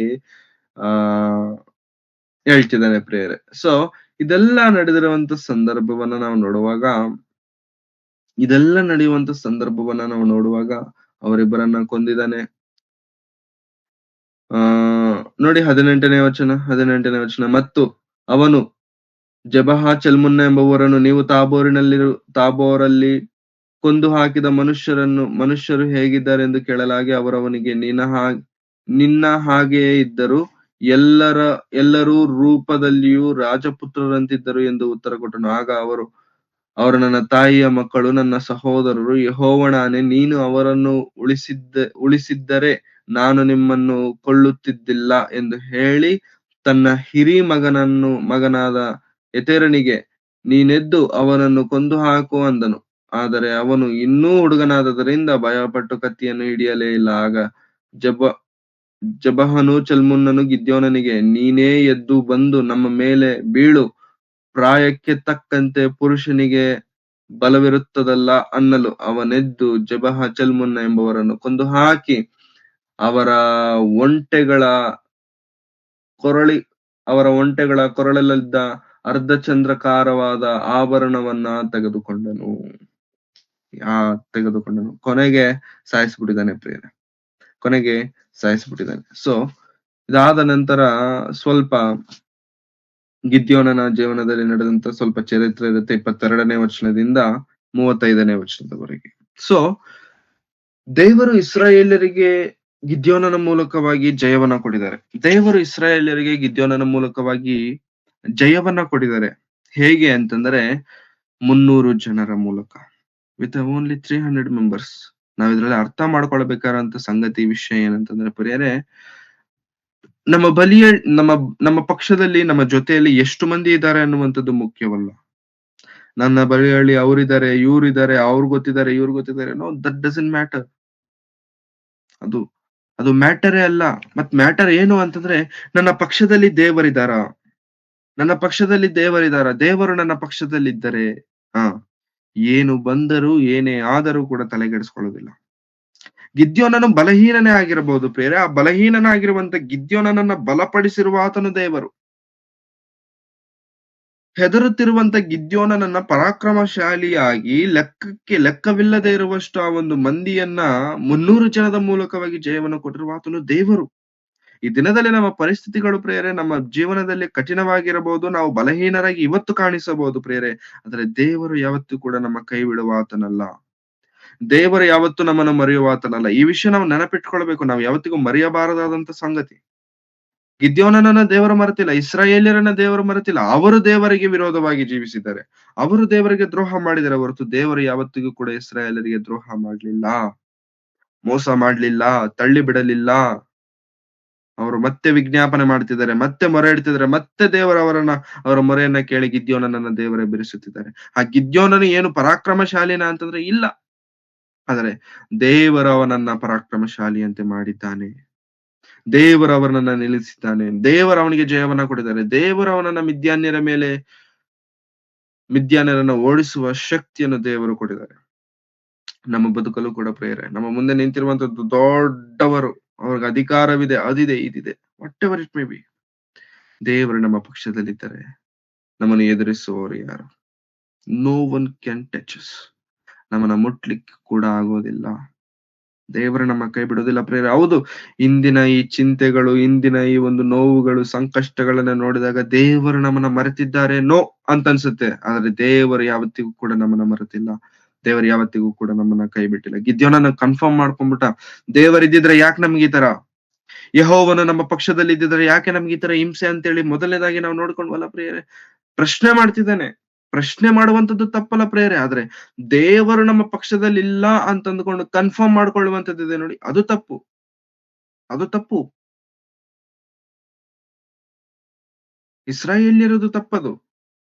ಇಸ್ರಾಯೇಲ್ಯರು ದೇವರ ವಾಕ್ಯಕ್ಕೆ, ದೇವರ ಮಾತುಗಳಿಗೆ ಅವಿಧೇಯರಾಗಿ ಜೀವಿಸಿದ್ದಾರೆ ಹೊರತು ದೇವರವರನ್ನ ಮರೆತಿಲ್ಲ. ದೇವರವರನ್ನ ಮರೆತಿಲ್ಲ ಪ್ರಿಯರೇ. ಹಾಗಾಗಿ ದೇವರು ನಮ್ಮ ಜೀವನದಲ್ಲಿ ಮಾಡುವಂತ ಉಪಕಾರಗಳನ್ನ, ದೇವರು ನಮ್ಮ ಜೀವನದಲ್ಲಿ ಮಾಡುವಂತ ಮಹತ್ ಕಾರ್ಯಗಳನ್ನ ಪ್ರಿಯರೇ, ನಾವು ನೆನಪು ಮಾಡಿಕೊಳ್ಳೋರಾಗಿರಬೇಕು. ದೇವರಿಗೆ ವಿಧೇಯರಾಗಿ ಜೀವಿಸುವಂತದ್ದನ್ನ ಕಳೆದುಕೊಳ್ಳಬೇಕು.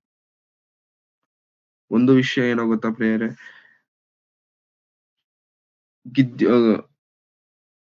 ಗಿದ್ಯೋನನು ಬಲಹೀನನಾದಾಗ್ಯೂ ಬಲಪಡಿಸಿದ ಆತನು ದೇವರು. ಜಯವನ್ನ ಕೊಟ್ಟ ಆತನು ದೇವರು. ಮೊದಲನೇದು. ಎರಡನೇದು, ಆ ಜಯವು ಕೂಡ ಹೇಗೆ ದೇವರು ಕೊಡಿದಾರ ಗೊತ್ತಾ ಪ್ರಿಯರೇ? It's not an ordinary thing. 300 ಮಂದಿ, ಕೇವಲ 300 ಮಂದಿಯಿಂದ ಬಲವಾದಂತ ಸೈನ್ಯ, ಲೆಕ್ಕಕ್ಕೆ ಆಗದೇ ಇರುವಂತ ಅಸಂಖ್ಯವಾದಂತ ಸೈನ್ಯವನ್ನ ದೇವರು ಒಪ್ಪಿಸಿಕೊಟ್ಟಿದ್ದಾರೆ ಅಂತಂದ್ರೆ ಪ್ರಿಯರೇ, ದೇವರು ಗಿದ್ಯೋನನಿಗೆ ಕೊಟ್ಟಂತ ಜಯವು ಎಂಥ ಉನ್ನತವಾಗಿದೆಯೋ ಒಂದ್ಸತಿ ಯೋಚನೆ ಮಾಡಿ. 300 ಮೆಂಬರ್ಸ್. ಇಂಗ್ಲಿಷ್ ಅಲ್ಲಿ ಮೂವಿನೂ ಕೂಡ ಬಂದಿದೆ ಪ್ರಿಯರೇ, 300 ವಾರಿಯರ್ಸ್ ಅಂತೇಳಿ. Of the famous movie, famous 300 warriors. So ದೇವರು ಗಿದ್ಯೋನನ್ನ ಮರೆತಿಲ್ಲ, ದೇವರು ಇಸ್ರಾಯೇಲ್ಯರನ್ನ ಮರೆತಿಲ್ಲ. ಅವರು ಮತ್ತೆ ಮೊರೆ ಇಟ್ಟಾಗ ಅವರಿಗೆ ಕೊಟ್ಟಿರುವಂತ ಜಯವಿದೆ ನೋಡಿ ಪ್ರಿಯರೇ, ಅದ್ಭುತ, ಅದ್ಭುತ. ನಮ್ಮ ಬದುಕಲ್ಲೂ ಕೂಡ ಪ್ರಿಯರೇ, ಯಾವತ್ತೂ ಕೂಡ ದೇವರಿಗೆ ಮೊರೆ ಇಡುವುದನ್ನ ನಾವು ಬಿಡಬಾರದು, ದೇವರನ್ನ ಬೇಡುವುದನ್ನ ನಾವು ಬಿಡಬಾರದು, ದೇವರನ್ನ ಕೇಳುವುದನ್ನ ನಾವು ಬಿಡಬಾರದು. ಬಿಡದೆ ದೇವರಿಗೆ ವಿಧೇಯರಾಗಿ ನಾವು ಜೀವಿಸೋಣ. ನಮ್ಮ ಬಲಹೀನತೆಯನ್ನು ನೋಡಿ ನಾವು ಬಿದ್ದೋಗುವಂತದ್ದು, ಕುಂದು ಹೋಗುವಂತದ್ದು ಬೇಡ. ನಮ್ಮನ್ನ ಬಲಪಡಿಸುವಾತನಾದಂತ ದೇವರು ನಮ್ಮ ಪಕ್ಷದಲ್ಲಿದ್ದಾರೆ. ನಮಗೆ ಜಯವನ್ನು ಕೊಡುವಾತನಾಗಿರುವಂತ ದೇವರು ನಮ್ಮ ಪಕ್ಷದಲ್ಲಿದ್ದಾರೆ. ಆತನು ನಮ್ಮ ಪಕ್ಷದಲ್ಲಿ ಇದ್ದಾಗ ಅದು ಎಂಥ ಪರಿಸ್ಥಿತಿ ನಮ್ಮ ಮುಂದೆ ಬಂದು ನಿಂತರೂ ಕೂಡ ಅದನ್ನ ಧೈರ್ಯದಿಂದ ಜಯಿಸುವ ಶಕ್ತಿ ದೇವರು ನಮಗೆ ಕೊಡ್ತಾರೆ. ಸೊ ಡೋಂಟ್ ಬಾದರ್. ಯಾವುದೇ ವಿಚಾರದಲ್ಲೂ ಕೂಡ ಪ್ರಿಯರೇ ಹೆದರಬೇಕಾಗಿಲ್ಲ, ಭಯ ಪಡಬೇಕಾಗಿಲ್ಲ. ದೇವರು ನಮ್ಮ ಪಕ್ಷದಲ್ಲಿದ್ದಾರೆ, ದೇವರು ನಮ್ಮ ಪಕ್ಷದಲ್ಲಿ ನಿಂತಿದ್ದಾರೆ ಎನ್ನುವಂತ ಆ ಧೈರ್ಯವೇ ನಮ್ಮನ್ನೆಷ್ಟೋ ಮುಂದೆ ನಡೆಸುವಂತದ್ದಾಗಿದೆ. ಹಾಗಾಗಿ ಪ್ರಿಯರೇ, ಗಿದ್ಯೋನನ ಜೀವನ ನಮ್ಗೆ ಹೇಳ್ಕೊಡುವಂತ ಗುಣಪಾಠ 2 ಗುಣಪಾಠಗಳು. ಒಂದು, ಬಲಹೀನರಾಗಿರುವಂತವರನ್ನು ಕೂಡ ಬಲಪಡಿಸುವ ಆತನು ದೇವರು. 2ನೇದೇನು ಗೊತ್ತಾ? ನಮ್ಮ ಬಳಿಯಲ್ಲಿ ಯಾವುದೇ ರೀತಿಯಂತ ಬಲವಿಲ್ಲ. ಲೌಕಿಕವಾಗಿ ನಾವು ಜ್ಞಾನಿಗಳಲ್ಲ, ಲೌಕಿಕವಾಗಿ ನಾವು ಅಧಿಕಾರದಲ್ಲಿ ಇದ್ದಂತವರಲ್ಲ. ಬಟ್ ನಮ್ಮ ಪಕ್ಷದಲ್ಲಿರುವಂತವ್ರು ಯಾರು ಅಂತಂದ್ರೆ ದೇವರು ಮಾತ್ರ.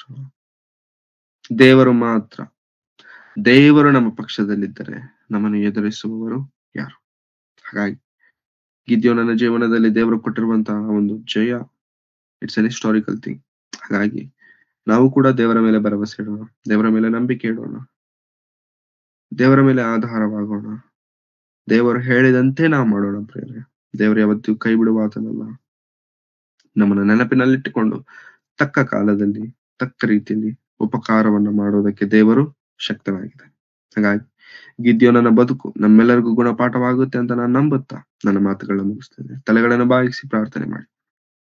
ಪ್ರೀತಿ ಸ್ವರೂಪನಾದ ತಂದೆಯಾದ ದೇವರೇ, ನಿಮ್ಮ ಪರಿಶುದ್ಧವಾದ ನಾಮಕ್ಕಾಗಿ ನಿಮಗೆ ವಂದನೆಗಳು. ಸ್ವಾಮಿ, ಈ ದಿನದಲ್ಲಿ ಗಿದ್ಯೋನನ ಜೀವನದ ಮೂಲಕ ನಮ್ಮೊಂದಿಗೆ ನೀವು ಮಾತನಾಡಿದಕ್ಕಾಗಿ ನಿಮಗೆ ವಂದನೆಗಳು. ಹೇಗಾದ್ರೆ ಗಿದ್ಯೋನನ ಬದುಕಿನಲ್ಲಿ ನೀವು ಜಯವನ್ನು ಕೊಟ್ಟು ಆತನನ್ನ ನೀವು ಉದ್ಧಾರ ಮಾಡಿ ಸ್ವಾಮಿ, ಇಸ್ರಾಯೇಲ್ಯರಿಗೆ